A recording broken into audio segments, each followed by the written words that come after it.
ಶ್ರೀಗುರುಭ್ಯೋ ನಮಃ ಹರಿ ಓಂ ನಾರಾಯಣಾಯ ಪರಿಪೂರ್ಣಗುಣಾರ್ಣವಾಯ ವಿಶ್ವೋದಯಸ್ಥಿತಿಲಯೋನ್ನೇತಿಪ್ರದಾಯ ಜ್ಞಾನಪ್ರದಾಯ ವಿಬುಧಾಸುರಸೌಖ್ಯದುಃಖಸತ್ಕಾರಣಾಯ ಕೃತಾಯ ನಮೋ ನಮಸ್ತೆ ಅವಿಪ್ರಲಂಬವಿಪರೀತಮತಿಪ್ರಭೂತಾನ್ ವದಾನ್ಯರಸ್ಯ ಕೃತವಾನ್ ಭವಿತತ್ವವಾದಂ ಸರ್ವೇಶ್ವರೋ ಹರಿರಿತಿ ಪ್ರತಿಪಾದಕಂ ತಂ ಆನಂದತೀರ್ಥಮುನಿವರ್ಯಮಹಂ ನಮಾಮಿ ಆಪಾದಮೌಲಿಪರ್ಯಂತಂ ಗುರುಣಾಂ ಆಕೃತಿಂ ಸ್ಮರೇತ್ ತೇನ ವಿಘ್ನಾಃ ಪ್ರಣಶ್ಯಂತಿ ಸಿದ್ಧ್ಯಂತಿ ಚ ಮನೋರಥಾಃ ಶ್ರೀಗುರುಭ್ಯೋ ನಮಃ ಹರಿ ಓಂ ಹರಿ ಓಂ ಹರಿ ಓಂ.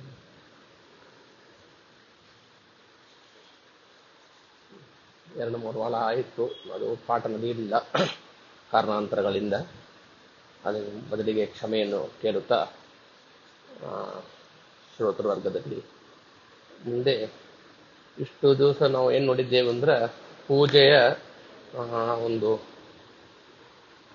ನೈವೇದ್ಯ ಪ್ರಕರಣ ತನಕ ನಾವು ನೋಡಿದ್ದೇವೆ. ನಾವು ನೈವೇದ್ಯದಲ್ಲಿ ಮುಖ್ಯ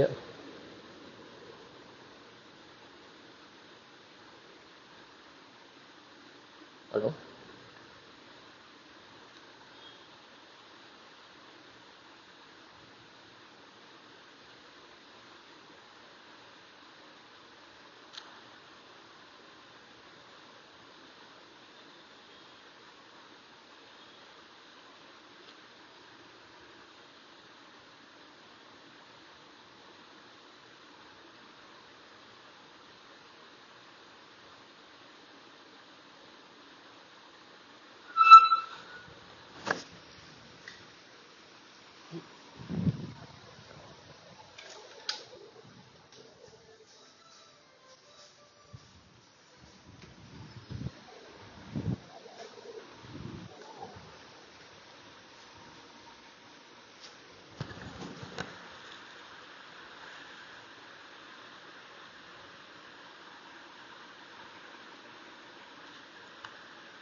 ಅದು ಸ್ವಲ್ಪ ಇಂಟರ್ನೆಟ್ ಕನೆಕ್ಷನ್ ಸ್ವಲ್ಪ ಪ್ರಾಬ್ಲಮ್ ಆಗಿತ್ತು, ಅದರಿಂದ ಕಟ್ ಆಗಿತ್ತು.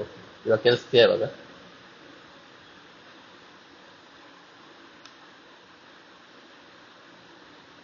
ಹಲೋ, ಇವಾಗ ಕೇಳಿಸ್ತೀಯಾ? ಇಂಟರ್ನೆಟ್ ಕನೆಕ್ಷನ್ ಸ್ವಲ್ಪ ಕಟ್ ಆಗಿತ್ತು ನಂದು.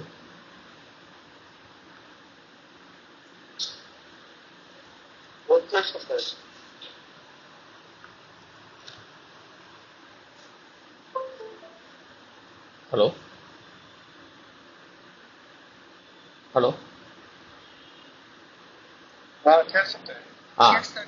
ಇಲ್ಲ, ಅದು ಸ್ವಲ್ಪ ನಂಗೆ ಇಂಟರ್ನೆಟ್ ಕನೆಕ್ಷನ್ ಸ್ವಲ್ಪ ಪ್ರಾಬ್ಲಮ್ ಆಗಿತ್ತು, ಅದರಿಂದ ಕಟ್ ಆಯಿತು, ಸಾರಿ. ನೈವೇದ್ಯ ಪ್ರಕರಣ ತನಕ ನಾವು ನೋಡಿದ್ದೇವೆ. ನೈವೇದ್ಯದಲ್ಲಿ ಮುಖ್ಯವಾಗಿ ಯಾವ ರೀತಿಯಲ್ಲಿ ಆ ನೈವೇದ್ಯಕ್ಕೆ ಇರತಕ್ಕಂತಹ ಪದಾರ್ಥಗಳನ್ನು ಇಡಬೇಕು, ಮತ್ತು ಅದರಲ್ಲಿ ಬಂದು ಯಾವ ರೂಪಿಯ ಪರಮಾತ್ಮನನ್ನು ಚಿಂತನೆ ಮಾಡಬೇಕು, ಯಾವ ರೀತಿಯಲ್ಲಿ ಪರಮಾತ್ಮನ ಚಿಂತನೆ ಮಾಡಬೇಕು ಇತ್ಯಾದಿಯನ್ನು ನಾವು ನೋಡಿದ್ದೇವೆ. ಕಣ್ಣಲ್ಲೇ ಬಂದು ಕಪಿಲನಾಮಕನಾಗಿರ್ತಕ್ಕಂತಹ ಪರಮಾತ್ಮನ ಇರ್ತಾನೆ, ಮತ್ತು ಅದು ವಿಗ್ರಹದಿಂದ ತಗೋಬೇಕು. ಆ ವಿಗ್ರಹದಲ್ಲಿ ಮತ್ತು ಆ ಮೂಗಿನಲ್ಲಿ ನರಸಿಂಹದೇವರು ಇರ್ತಾರೆ, ಮತ್ತು ಆ ಬಾಯಿ ಅದರಲ್ಲಿ ಬಂದು ಅರಣ್ಯಪತಿ ಪರಶುರಾಮ ಮತ್ತು ಕೂರ್ಮ ರೂಪಿಯಾಗಿರ್ತಕ್ಕಂಥ ಪರಮಾತ್ಮರು ಅಲ್ಲಿ ಇದ್ದು ವಿಶೇಷವಾಗಿ ನಾವು ಏನು ಸಮರ್ಪಣೆಯನ್ನು ಮಾಡ್ತಾ ಇದ್ದೇವೋ ಅನ್ನಾದಿಗಳನ್ನು ಅದನ್ನು ಬಂದು ಕಣ್ಣಿಂದ ನೋಡ್ತಾನೆ, ಮತ್ತು ಮೂಗಿನಿಂದ ಗ್ರಹಣ ಮಾಡ್ತಾನೆ, ಮತ್ತು ಬಾಯಿನಿಂದ ತಿಂತಾನೆ. ಕಣ್ಣಿನ ನೋಡೋದು ಪ್ರಾಕೃತವಾಗಿರ್ತಕ್ಕಂಥದ್ದು ನಮ್ಮ ಒಂದು ಈ ಪಂಚಭೌತಿಕವಾಗಿರ್ತಕ್ಕಂತಹ ಹಣ್ಣು, ಕಾಯಿ, ಅನ್ನ ಏನೇನು ನಾವು ಇಡ್ತೇವೋ ಅದೇ ಡೈರೆಕ್ಟ್ ಆಗಿ. ಮತ್ತು ಅದರಲ್ಲೇ ಒಂದು ಲಕ್ಷ್ಮ್ಯಾತ್ಮಕವಾಗಿರ್ತಕ್ಕಂಥದ್ದಾದ ಭಾಗ ಒಂದಿರುತ್ತದೆ. ಆ ಲಕ್ಷ್ಮ್ಯಾತ್ಮಕವಾಗಿರ್ತಕ್ಕಂತಹ ಭಾಗವನ್ನು ನರಸಿಂಹದೇವರು ಮೂಗಿನಿಂದ ಸ್ವೀಕಾರ ಮಾಡ್ತಾನೆ, ಅದು ಗ್ರಹಣ ಮಾಡ್ತಾನೆ ಅಂತ ಅರ್ಥ. ಮತ್ತು ಅದರಲ್ಲಿರ್ತಕ್ಕಂಥದ್ದಾದ ವಾಸನೆಯನ್ನು, ಮತ್ತು ಅದರಲ್ಲೇ ಒಂದು ಸ್ವಾಖ್ಯ ರಸ ಅಂತ ಹೇಳ್ತಾರೆ. ಆ ಪರಮಾತ್ಮನದ್ದೇ ಒಂದು ಸ್ವರೂಪ ಅದರಲ್ಲಿ ಇರ್ತದೆ ಆ ಒಂದು ಅಣ್ಣಾದಿಗಳಲ್ಲಿ. ಅದನ್ನು ಹರಣಿಪತಿ ಪರಶುರಾಮ ಮತ್ತು ಕೂರ್ಮ ರೂಪಿಯಾಗಿರ್ತಕ್ಕಂಥ ರೂಪ ಪರಮಾತ್ಮನ ರೂಪಗಳು ಅದನ್ನು ಬಂದು ನೇರವಾಗಿ ಅದನ್ನು ಸ್ವೀಕಾರವೇ ಮಾಡುತ್ತಾರೆ ಅಂತ ಈ ರೀತಿಯಾಗಿ ನೈವೇದ್ಯದಲ್ಲಿ ನಾವು ಚಿಂತನೆಯನ್ನು ಮಾಡಬೇಕು ಅಂತ ನೋಡಿದೆವು. ನೋಡಿ ಯಥಾ ಪ್ರಕಾರವಾಗಿ ಪರಿಶೀಲಿಸಾಮಿ ಪರಿಶೇಷಣೆ ಮಾಡಿ ಅಮೃತ ಭಸ್ತರ ನಮಸಿ ಸ್ವಾಹ ಪ್ರಾಣಯ ಸ್ವ ಪಾಣಯ ಸ್ವಾನ ಸುಧಾನ ಸಮಾನ ಸುಬ್ರಹ್ಮಣ್ಯ ಸ್ವಾಹ ಇತ್ಯಾದಿಯಾಗಿ ಯಥಾ ಪ್ರಕಾರವಾಗಿ ಆ ಎಲ್ಲವನ್ನು ವಿಧಿವಿಧಾನ ಪೂರ್ವಕವಾಗಿ ಮಾಡಬೇಕು ಅಂತ ನೋಡಿದೆವು. ಆಮೇಲೆ ಸೌವರ್ಣೆ ಸ್ಥಾಳಿವರಿ ಮಣಿಗಣಕಚಿತ ಗೋಕೃತಾಕ್ತಾಂತ ಪಕ್ವಾನ್ ಭಕ್ಷ್ಯಾನ್ ಭೋಜ್ಯಾನ್ ಕ್ಷಲೇಖ್ಯಾನ್ ಅಪಿ ಪರಮ ಮಹಚ್ಚೋಷಮನ್ನು ನಿಧಾಯ ನಾನಾಶಕೇರಪೇತಂ ದಧಿ ಮಧು ಸುಕೃತ ಕ್ಷೀರಪಾನೀಯುಕ್ತಂ ತಾಂಬೂಲಂ ಚಾಪಿ ವಿಷ್ಣೋ ಪ್ರತಿ ದಿವಸಮಹಂ ಮಾನಸೇ ಚಿಂತೆಯಾಮಿ ಅಂತ ಮಾನಸಿಕವಾಗಿ ಪರಮಾತ್ಮನಿಗೆ ಯಾವ ರೀತಿಯಾಗಿ ನಾವು ಒಂದು ನಿತ್ಯವೂ ಕೂಡ ಅನ್ನವನ್ನು ಮತ್ತು ನೈವೇದ್ಯವನ್ನು ಮಾಡಬೇಕು, ಆ ಪಾತ್ರೆಗಳು ಎಂತಹದ್ದಾಗಿರಬೇಕು, ಅದರಲ್ಲಿ ಎಂಥ ರೀತಿಯಾಗಿರ್ತಕ್ಕಂಥದ್ದಾದ ಪಕ್ವವಾದ ಭಕ್ಷ್ಯಗಳು ಭೋಜ್ಯಗಳನ್ನು ಲೇಖ್ಯಗಳನ್ನು ಇಡಬೇಕು, ಎಲ್ಲವನ್ನು ಕೂಡ ನಾವು ಆ ಸುವರ್ಣವಾಗಿರ್ತಕ್ಕಂಥ ಒಂದು ಸುವರ್ಣಮಯವಾಗಿರ್ತಕ್ಕಂತಹ ಸ್ಥಾಲಿವರಿಗೆ ಆ ಪಾತ್ರೆಯಲ್ಲಿ ಇಡಬೇಕು. ಅದು ಮಣಿಗಣ ಖಚಿತೈಹಿ ಮಣಿಗಳಿಂದ ಅದು ಕೂಡಿರಬೇಕು ಆ ಪಾತ್ರೆ.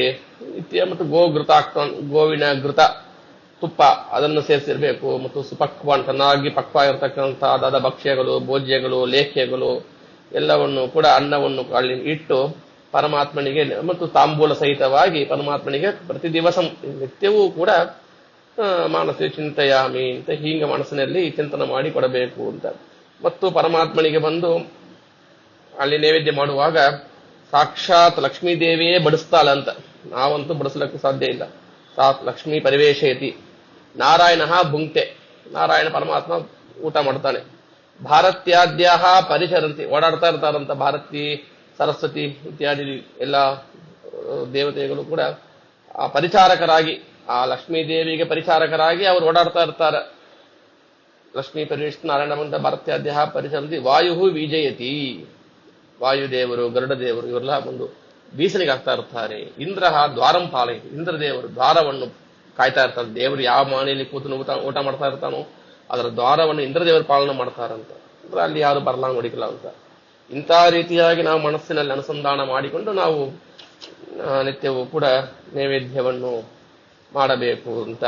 ಮತ್ತು ಅಧ್ಯತಿಷ್ಠತೆ ಯತ್ಕೇಂದ್ರಿತ ಕಲ್ಪಿತಂ ಚಾಪರಂ ಗೃಹೇ ಪಕ್ವಮಣ್ಣಂ ಸಪಾಣಿಯಂ ಸರ್ವಪಸ್ಕರ ಸಂಯುತಂ ಅಂತ ಹೇಳಿ ದೊಡ್ಡ ಅಡಿಗೆ ಮಾಡಿರ್ತಕ್ಕಂತಹ ಸಂದರ್ಭಗಳು ಎಲ್ಲ ಅಡಿಗೆಯನ್ನು ದೇವರ ಮನೆಗೆ ತಂದು ಇಟ್ಟು ನೈವೇದ್ಯ ಮಾಡೋದಂತೂ ಸಾಧ್ಯ ಆಗೋದಿಲ್ಲ.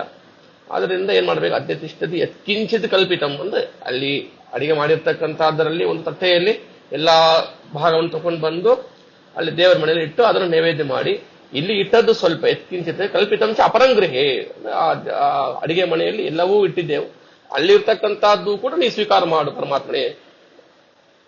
ಪಕ್ವಮಣ್ಣಂ ಸಪಾಣಿಂ ಸರ್ವೋಪಸ್ಕರ ಸಂಯುತಂ, ಎಲ್ಲ ಸರ್ವೋಪಸ್ಕರ ಅಂದ್ರೆ ಎಲ್ಲ ಅನ್ನಾದಿ ಸಹಿತವಾಗಿ ಏನೇನ ಇರ್ತೇವೆ, ಪಲ್ಯ ಏನೇನ್ ಮಾಡಿರ್ತೇವೋ ಸ್ವೀಟ್ಸ್ ಏನ್ ಮಾಡಿದ್ರೆ ಎಲ್ಲವನ್ನು ಸೇರಿಸಿ ನಿಂಗನ್ನು ನಾನು ಅರ್ಪಣೆ ಮಾಡ್ತೇನೆ.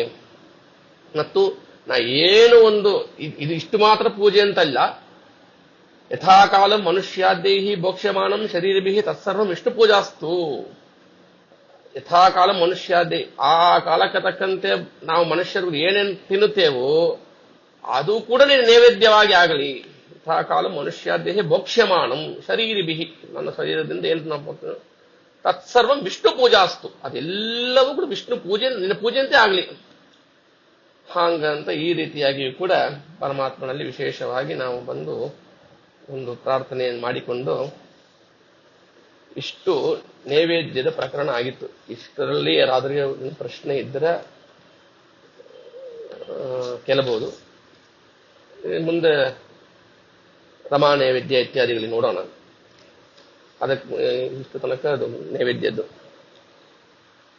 ಇದರಲ್ಲಿ ಯಾರಿಗಾದ್ರೂ ಏನಾದ್ರು ಪ್ರಶ್ನೆಗಳಿದೆಯಾ?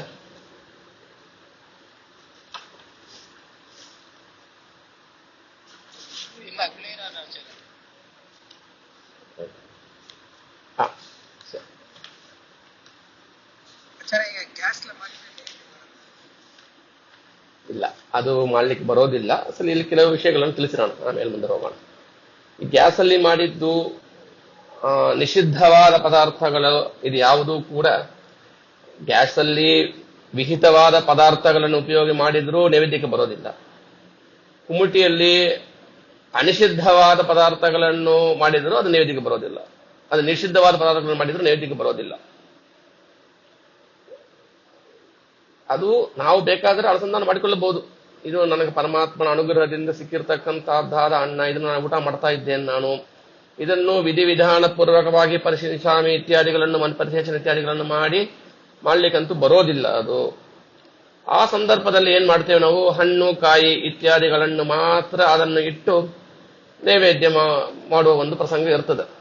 ನೀರು, ತುಪ್ಪ, ಹಾಲು, ಮೊಸರು ಈ ರೀತಿಯಾಗಿ ಏನೇನೆಲ್ಲ ಬಂದು ಶುದ್ಧ ದ್ರವ್ಯಗಳಿರ್ತದೋ ಅದನ್ನು ಬೆಳೆಸಿ ನಾವು ಅವಶ್ಯವಾಗಿ ನೈವೇದ್ಯವನ್ನು ಮಾಡಬೇಕು. ಗ್ಯಾಸಲ್ಲಿ ಮಾಡಿದ್ದು ಅಂತೂ ಬರೋದಿಲ್ಲ, ಕುಮಟಿಯಲ್ಲಿ ಮಾಡಿದ್ದೇ ಬರ್ತದೆ. ಎಷ್ಟು ಮಡಿಯಿಂದ ಆಗ್ತದೋ ಅಷ್ಟು ಮಾಡಿದರೆ ಆಗ್ತದೆ. ಇಲ್ಲದೇ ಇದ್ರೆ ಸಾಮಾನ್ಯವಾಗಿ ಬೆಳಿಗ್ಗೆದ್ದು ಸ್ನಾನ ಮಾಡಿ ಶುದ್ಧವಾಗಿ, ನಿಮ್ಮ ಮನೆಯವರು ಶುದ್ಧವಾಗಿ ಸ್ನಾನ ಮಾಡಿ ಅವರು ಕುಮಟಿಯಲ್ಲಿ ಅಡಿಗೆ ಮಾಡಿದರೂ ಕೂಡ ಅವಶ್ಯವಾಗಿ ದೇವರಿಗೆ ನೈವೇದ್ಯವನ್ನು ಅದರಿಂದ ಮಾಡಬಹುದು. ಅದರಿಂದ ಏನು ಬಾಧಕ ಇಲ್ಲ.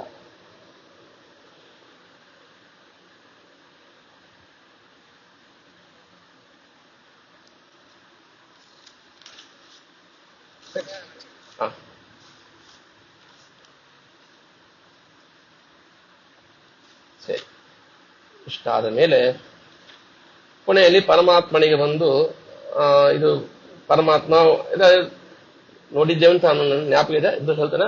108 ಸಲ ನಾವು ನಾರಾಯಣ ಅಷ್ಟಾಕ್ಷರ ಮಂತ್ರ ಅದನ್ನು ಜಪ ಮಾಡಬೇಕು ಅಂತ ಶಾಸ್ತ್ರದಲ್ಲಿ ಹೇಳಿದ್ದಾರೆ. ಇಷ್ಟ ಎಲ್ಲ ಹಿಂದೆ ಹೇಳಿರ್ತಕ್ಕಂಥದ್ದಾದ ಎಲ್ಲಾ ರೀತಿಯ ಇರತಕ್ಕಂಥ ಅನುಸಂಧಾನ ಮಾಡುತ್ತಾ ಅದ್ಯತಿಷ್ಠತೆ ಸಾಪರಂ ಗೃಹ ಯಥಾಕಾಲ ಮನುಷ್ಯಾದ್ಯ ಇತ್ಯಾದಿಯಾಗಿ ಮಂತ್ರಗಳನ್ನು ಹೇಳುತ್ತಾ ಮತ್ತು ಪತ್ರಂ ಪುಷ್ಪಂ ಫಲಂ ತ್ವಯಂ ಯೋಮಿ ಭಕ್ತಿಯ ಪರಿಚತಿ ತದಹಂ ಭಕ್ತಿ ಉಪೃತಂ ಅಷ್ಟಾಮಿ ಪ್ರೇತಾತ್ಮನಃ ಅಂತ ಪತ್ರ ಪುಷ್ಪದಿಂದಲೇ ನೀ ಪ್ರೀತನಾಗ್ತೀನಿ ಅಂದ್ರೆ ಇದರಲ್ಲಿಂದ ಕೂಡ ಪ್ರೀತನಾಗು ಹಂಗಂತ ಇಷ್ಟು ರೀತಿಯಾಗಿರ್ತಕ್ಕಂಥದ್ದಾದ ಒಂದು ಅನುಸಂಧಾನ ಪೂರ್ವಕವಾಗಿ ಕೊನೆಯಲ್ಲಿ ಪರಮಾತ್ಮ ಊಟ ಮಾಡೋ ಟೈಮ್ ಕೊಡಬೇಕಲ್ಲ, ಅದಕ್ಕೆ ಒಂದು 108 ಸಲ ನಾರಾಯಣ ಅಷ್ಟಾಕ್ಷರ ಮಂತ್ರವನ್ನು ಜಪ ಮಾಡಬೇಕು ಅಂತನೂ ಶಾಸ್ತ್ರದಲ್ಲಿ ವಿಧಾನವನ್ನು ಮಾಡಿದ್ದಾರೆ. ಅದು ಆದ ಮೇಲೆ ಕೊನೆಯಲ್ಲಿ ಹಸ್ತಪ್ರಕ್ಷಾಳ ಸಮರ್ಪಯಾಮಿ, ಮುಖಪ್ರಕ್ಷಾಳ, ಪಾದಪ್ರಕ್ಷಾಳ ಸಮರ್ಪಯಾಮಿ, ಮಧ್ಯೆ ಪಾನೀಂ ಸಮರ್ಪಯಾಮಿ ಅಂತ ಹೇಳಿ ಪರಮಾತ್ಮನಿಗೆ ಒಂದು ಕೈ ತೊಳೆಯಲಿಕ್ಕೆ ನೀರನ್ನು ಹಾಕಬೇಕು ಅಂತ. ಆವಾಗ ಒಂದು ಮಂತ್ರ ಇದೆ, ಅದು ಈ ಪುಸ್ತಕದಲ್ಲಿ ಇಲ್ಲ, ಇದ್ರೂ ನಾನು ಹೇಳ್ತೇನೆ. ನಾನು ನೀವು ರೆಕಾರ್ಡಿಂಗ್ ಅಲ್ಲಿ ಇತ್ತು ಅಂದ್ರೆ ನೀವು ಅದನ್ನ ಉಪಯೋಗ ಮಾಡಿಕೊಳ್ಳಬಹುದು. ಮಹಾಲಕ್ಷ್ಮಿಯ ದೀಯಮಾನಂ ಕರೇತೆ ದಕ್ಷಿಣೇ ನಘ ಉತ್ತರಾ ಪೋಷಣಂ ದಿವ್ಯಂ ಪಿಬ ದೇವ ರಮಾಪತೆ ಇತಿ ಉತ್ತರಾಪೋಷಣಂ ದತ್ವಾ ಪ್ರಕ್ಷಾಳನಾರ್ಥಂ 12 ಗಂಡೂಷಾರ್ಥಂ ಜಲಂ ದಧ್ಯಾತ್ ಅಂತ.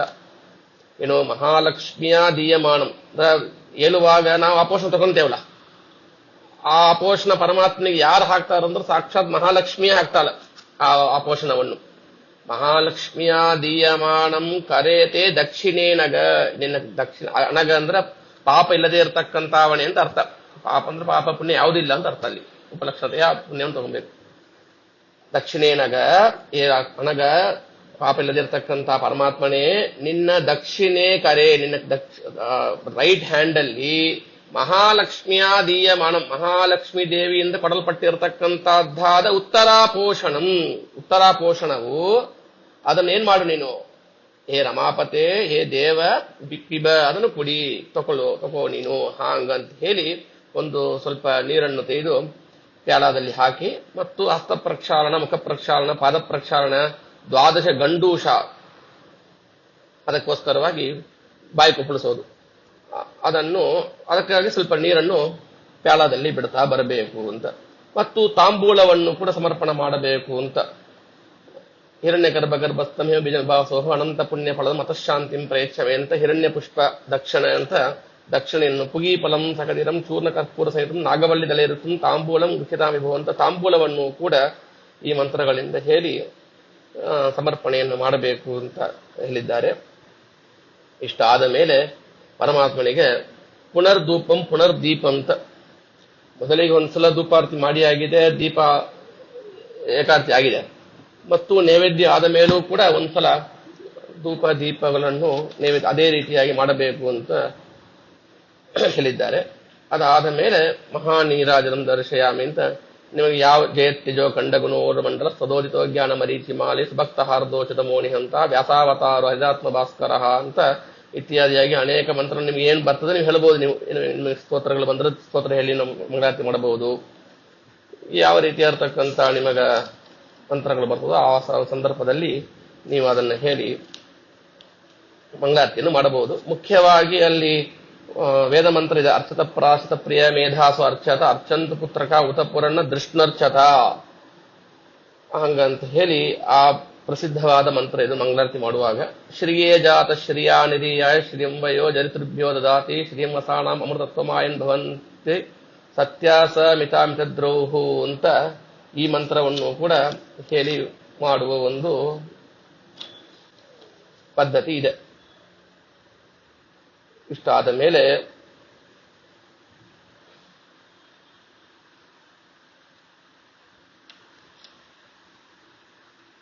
ಅಲ್ಲಿ ಒಂದು ಶ್ಲೋಕವನ್ನು ಕೊಟ್ಟಿದ್ದಾರೆ, ನಮ್ಮ ಪುಸ್ತಕದಲ್ಲೇ ಇದೆ, ಅದೆಲ್ಲ ನೋಡಬಹುದು. ಪೇಜ್ ನಂಬರ್ 50 ಇದೆ.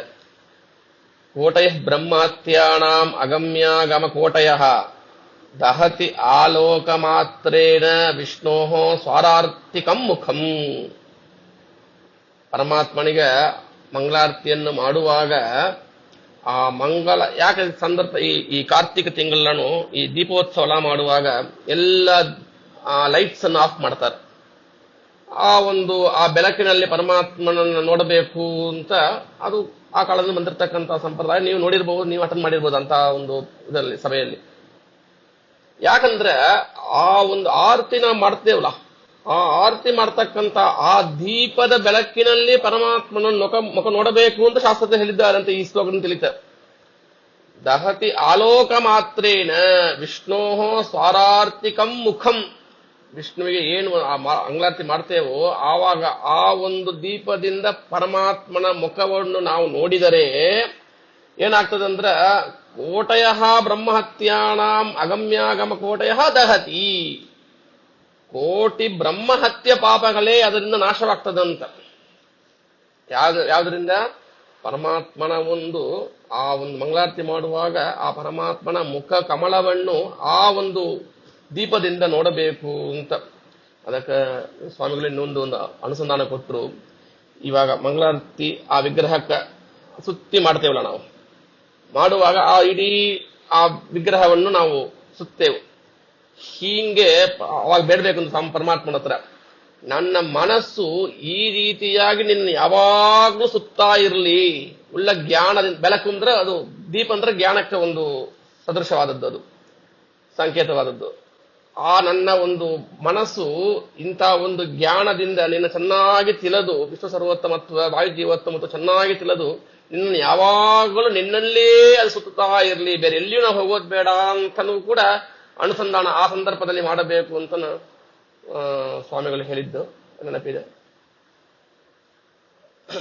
ಆ ರೀತಿಯಾಗಿ ಪರಮಾತ್ಮನಿಗೆ ಆರತಿಯನ್ನು ಮಾಡಿದ ಮೇಲೆ ಮಂತ್ರ ಪುಷ್ಪಾಂಜಲಿನ ಸಮರ್ಪಯಾಮಿ ಅಂತೇಳಿ ಯೋನಃ ಪಿತಾ ಜನಿತ ಯೋ ವಿಧಾತ ಧಾಮ ನಿವೇದ ಭುವನಾನಿ ವಿಶ್ವಾ ಯೋ ದೇವಾನಾಂ ನಾಮಧಾ ಏಕ ಏವ ತಂ ಪ್ರಶ್ನಂ ಭುವನಾಯಂತ್ಯನ್ಯ ರಾಜಾಧಿರಾಜಾಯ ಪ್ರಸಖ್ಯ ಸಾಯಿನೇ ನಮೋ ವಯಂ ವೈ ಶ್ರವಣಾಯ ಕುರ್ಮಹೇ ಸಮೇ ಕಾಮಾನ್ ಕಾಮಕಾಮಾಯ ಮಹ್ಯಂ ಕಾಮೇಶ್ವರೋ ವೈ ಶ್ರವಣೋ ದದಾತು ಕುಬೇರಾಯ ವೈಶ್ರವಣಾಯ ಮಹಾರಾಜಾಯ ನಮಃ ಯೋ ವೈ ತಾಂ ಬ್ರಹ್ಮಣೋ ವೇದ ಅಮೃತೇನಾವೃತಾಂ ಪುರೀಂ ತಸ್ಮೈ ಬ್ರಹ್ಮ ಚ ಆಯುಕೀರ್ತಿಂ ಪ್ರಜಾಂ ದದುಃ ತಾಸಾಂ ಆವಿರ್ಭೂಚ್ಛೈರಿಸ್ಮಯಮಾನ ಮುಖಾಂಬುಜಃ ಪೀತಾಂಬರಧರಸ್ರಗ್ವಿ ಸಾಕ್ಷಾನ್ ಮನ್ಮಥಃ.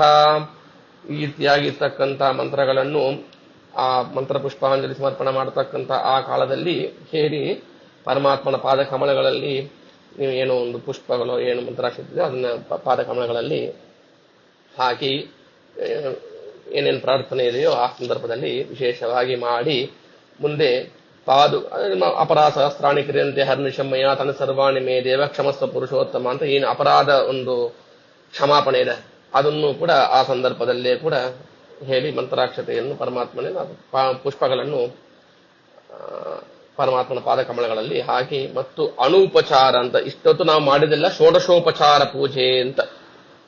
ಇದಾದ ಮೇಲೆ ಅಣು ಉಪಚಾರ ಅಂತ ಅದು ಏನು ಪಾದುಕ, ಛತ್ರ, ಚಾಮರ, ವ್ಯಜನ, ದರ್ಪಣ, ನೃತ್ಯ, ಗೀತ, ವಾದ್ಯ, ಆಂದೋಲಿಕಾದಿ ಸಮಸ್ತ ರಾಜೋಪಚಾರ ಪೂಜಾನ್ ಸಮರ್ಪಯಾಮಿ ಅಂತ ಪಾದುಕ, ಪರಮಾತ್ಮನಿಗೆ ಪಾದುಕೆ ಕೊಡಬೇಕು.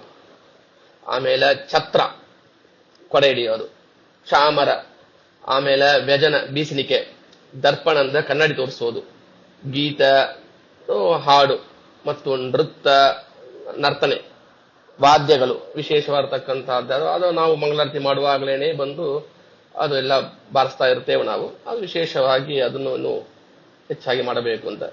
ಆಂದೋಲನ, ಇದು ಊಂಜಲ್, ಅದು ಇತ್ಯಾದಿ ಇರ್ತಕ್ಕಂಥದ್ದಾದ ಸಮಸ್ತ ರಾಜೋಪಚಾರ ಪೂಜಾನ್ ಸಮರ್ಪಯಾಮಿ ಅಂತ ಅನುಪಚಾರವನ್ನು ಕೂಡ ಅಲ್ಲಿ ಮಾಡಬೇಕು ಅಂತ ವಿಧಾನ ಮಾಡಿದ್ದಾರೆ.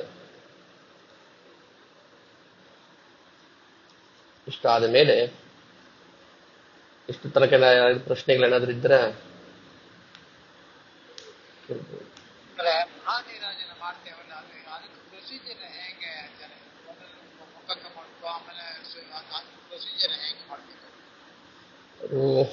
ಒಂದು ರೀತಿಯಲ್ಲಿ ಮೊದಲಿಗೆ ಕಾಲಿಗೆ, ಅದು ಕಳಗಿಂದ ಮೇಲೆ ಹೋಗೋದು ಅಂತ ಕಾಲಿಗೆ ಮಾಡಿ, ಕುಕ್ಷಿ, ಆಮೇಲೆ ಮುಖಕ್ಕೆ ಮಾಡಿ, ಇಡೀ ಪರಮಾತ್ಮನ ಅಂಗಗಳಿಗೆ ಸೇರಿಸಿ ಮಾಡಬೇಕು ಅಂತ, ಕೆಳಗಿಂದ ಮೇಲೆ ಹೋಗೋದು ಅಂತ.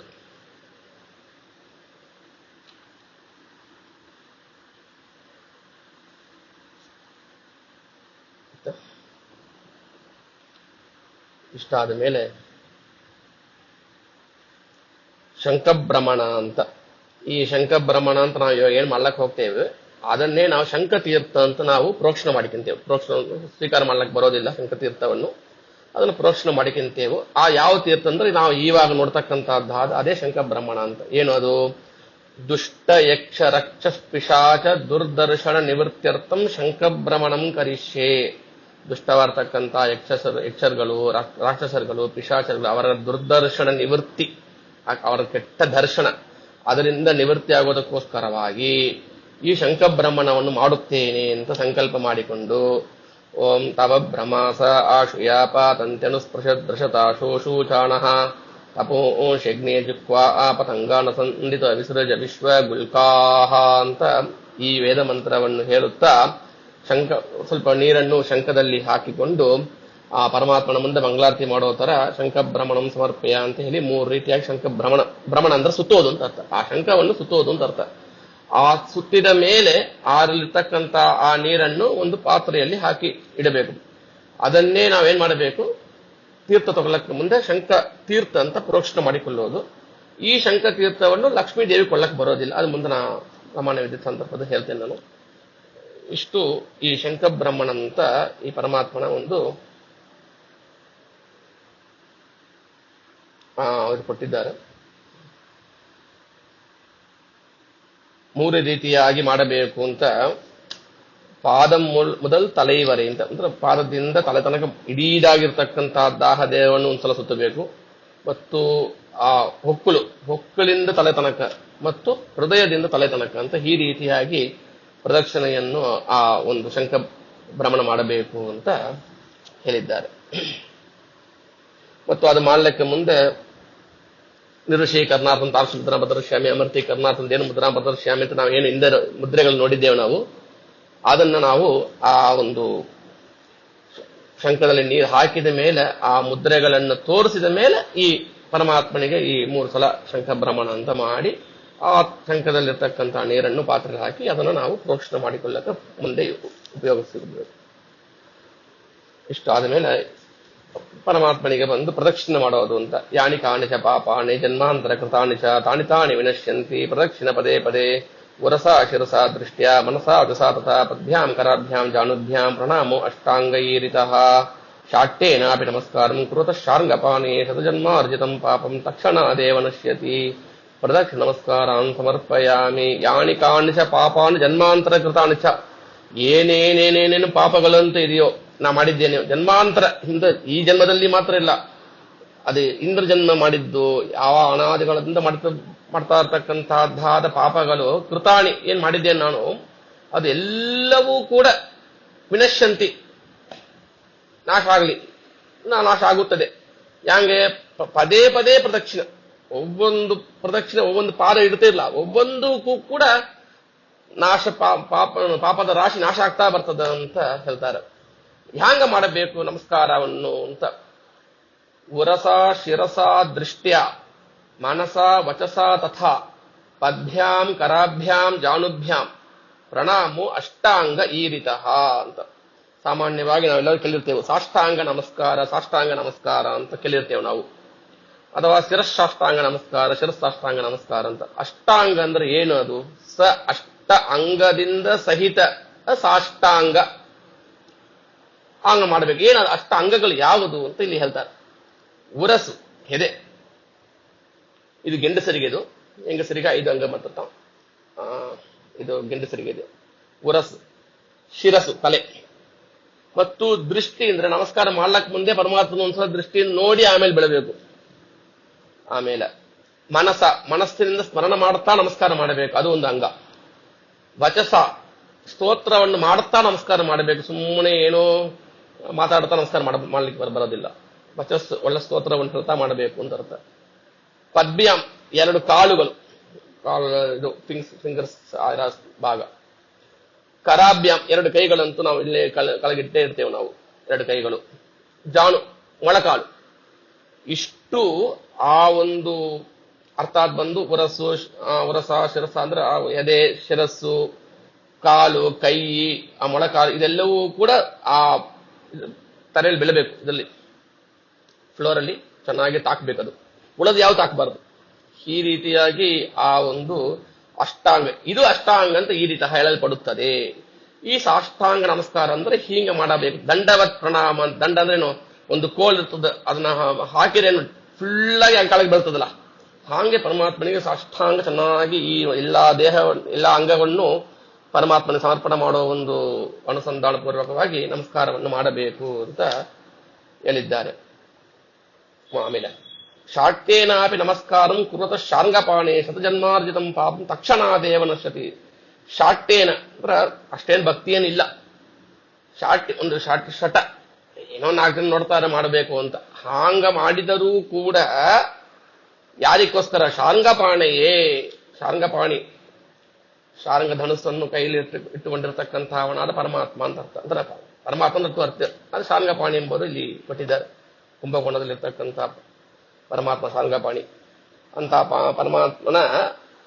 ಪರಮಾತ್ಮನಿಗೆ ಯಾರು ನಮಸ್ಕಾರ ಶಾಟ್ಟೇನಾಪಿ ಮಾಡುತ್ತಾರೋ ಅಂತವರ ಶತಜನ್ಮಾರ್ಜಿತಂ ಪಾಪಂ, 200 ಜನ್ಮಗಳಲ್ಲಿ ಏನು ಪಾಪವನ್ನು ಅರ್ಜಿತ ಗಳಿಸಿದ್ದಾನವ ಅದೆಲ್ಲವೂ ತಕ್ಷಣಾದೇವ ನಶ್ಯತಿ, ತಕ್ಷಣದಲ್ಲಿ ಎಲ್ಲವೂ ಕೂಡ ನಾಶವಾಗ್ತದೆ ಅಂತ. ಯಥಾಯೋಗ್ಯವಾಗಿ ನಮ್ಮಲ್ಲಿ ಎಷ್ಟು ಭಕ್ತಿ ಇರ್ತದೋ, ನಮಗೆ ಎಷ್ಟು ಯೋಗ್ಯತೆ ಇರ್ತೋ ಅಷ್ಟು ಹೋಗ್ತದೆ ಅಂತ ಅರ್ಥ.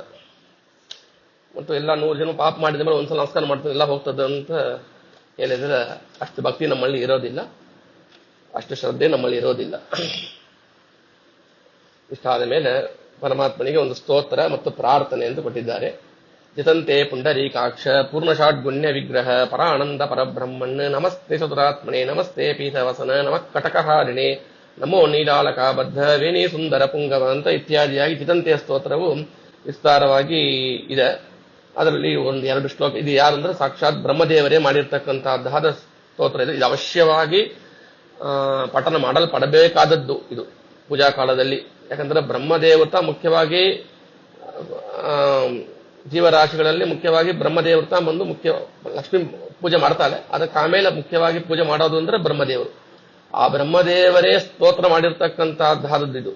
ಬ್ರಹ್ಮದೇವರಿಂದ ಡೈರೆಕ್ಟ್ ಆಗಿ ಸ್ತೋತ್ರ ಮಾಡಲ್ಪಟ್ಟದ್ದು. ಅದನ್ನು ಯಾವಾಗಲೂ ಕೂಡ ಪೂಜಾ ಸಂದರ್ಭದಲ್ಲಿ ಅವಶ್ಯವಾಗಿ ಹೇಳಬೇಕು ಅಂತ ಹೇಳಿದ್ದಾರೆ.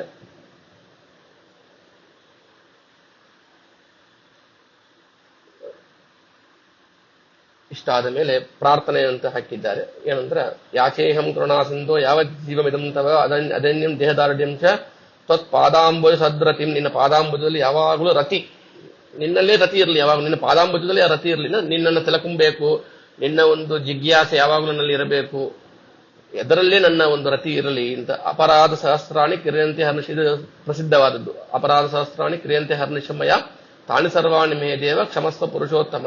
ಏನು ಅಪರಾಧ ಸಹಸ್ರಗಳು, ಸಹಸ್ರ ಅಂದ್ರೆ ಸಹಸ್ರ ಅಂತ ಅರ್ಥ ಇಲ್ಲ, ಅನಂತವಾದ ಅಪರಾಧಗಳು ಅಂತ ಅರ್ಥ. ಅಂತಹದ್ದಾದ ಅಪರಾಧಗಳು ಅಹರ್ನಿಶಂ ಮಯಾ ಕ್ರಿಯಂತೆ, ಬೆಳಿಗ್ಗೆ ರಾತ್ರಿ ನನ್ನ ಮಾಡಲ್ಪಡ್ತಾಲೇ ಇರ್ತದೆ ಅದು. ನಾ ಮಾಡ್ತಾಲೇ ಇರ್ತೇನೆ ನಾನು. ತಾನಿ ಸರ್ವಾಣಿ ಮೇದೇವ ಕ್ಷಮಸ್ವ, ಅದೆಲ್ಲವನ್ನೂ ಕೂಡ ಪುರುಷೋತ್ತಮನೇ ಕ್ಷಮ ಮಾಡು. ಅದು ಅಪರಾಧ ಮಾಡ್ಲಾಂಗ್ ನನ್ನಿಂದ ಇರ್ಲಕ್ಕಾಗಲಾರದು. ನಾ ಮಾಡ್ತಾಳೆ ಇರ್ತೇನೆ, ನೀನು ಅದನ್ನ ಕ್ಷಮ ಮಾಡಿದ್ರೆ ಅದಕ್ಕೆ ಹೇಳ್ತಾರಲ್ಲ ಮಮ ದೇಹಿ ಕರಾವಲಂಬ ಅಂತ. ನೀ ನನ್ನ ಕೈ ಹಿಡಿದು ಮೇಲೆ ಎಬ್ಬಿಸಿದ್ರೆ ನನ್ನಿಂದ ಎಲ್ಲಕ್ಕಾಗ್ತದೆ, ಇಲ್ಲಂದ್ರ ಸಾಧ್ಯವೇ ಇಲ್ಲ.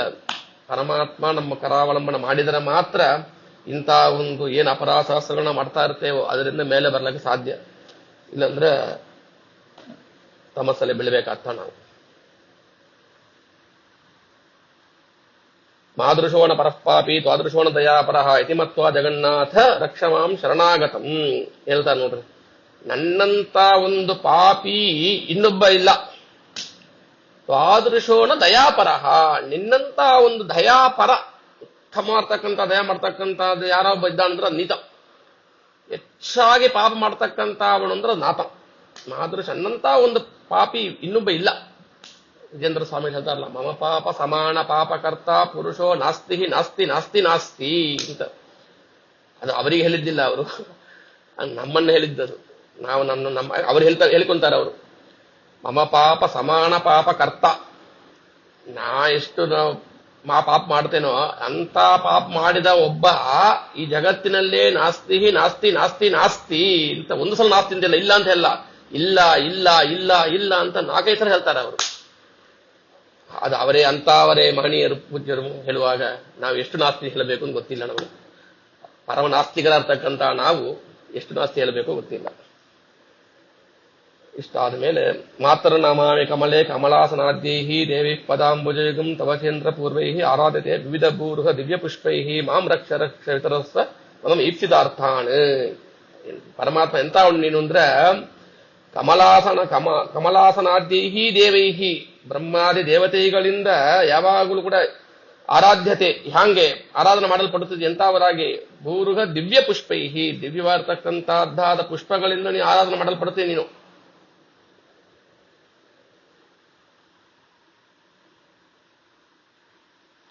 ಲಕ್ಷ್ಮೀ ದೇವನ್ ಹೇಳ್ತಾರೆ ಮಾತರ ನಮಾಮಿ ಕಮಲೆ.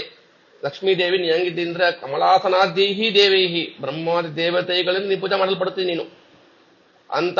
ನೀ ಏನ್ ಮಾಡು, ನನ್ನ ರಕ್ಷಣೆ ಮಾಡು, ಮಾಂ ರಕ್ಷ ರಕ್ಷ, ನನ್ನ ರಕ್ಷಣೆ ಮಾಡು, ವಿತರಸ್ವ ಮಮ ಈಪ್ಸಿತಾರ್ಥಾನ್, ನನ್ನ ಅಭಿಷ್ಟಗಳಿದೆ ನನ್ನ ಮನಸ್ಸಿನಲ್ಲಿ ಅದನ್ನು ಪೂರ್ತಿ ಮಾಡ್ಲಿಕ್ಕೆ ನನಗೆ ಅನುಗ್ರಹವನ್ನು ಮಾಡು, ಹಾಂಗಂತ ಇತ್ಯಾದಿಯಾಗಿ ಕೆಲವು ಪ್ರಾರ್ಥನೆ ಶ್ಲೋಕಗಳು ಇದೆ.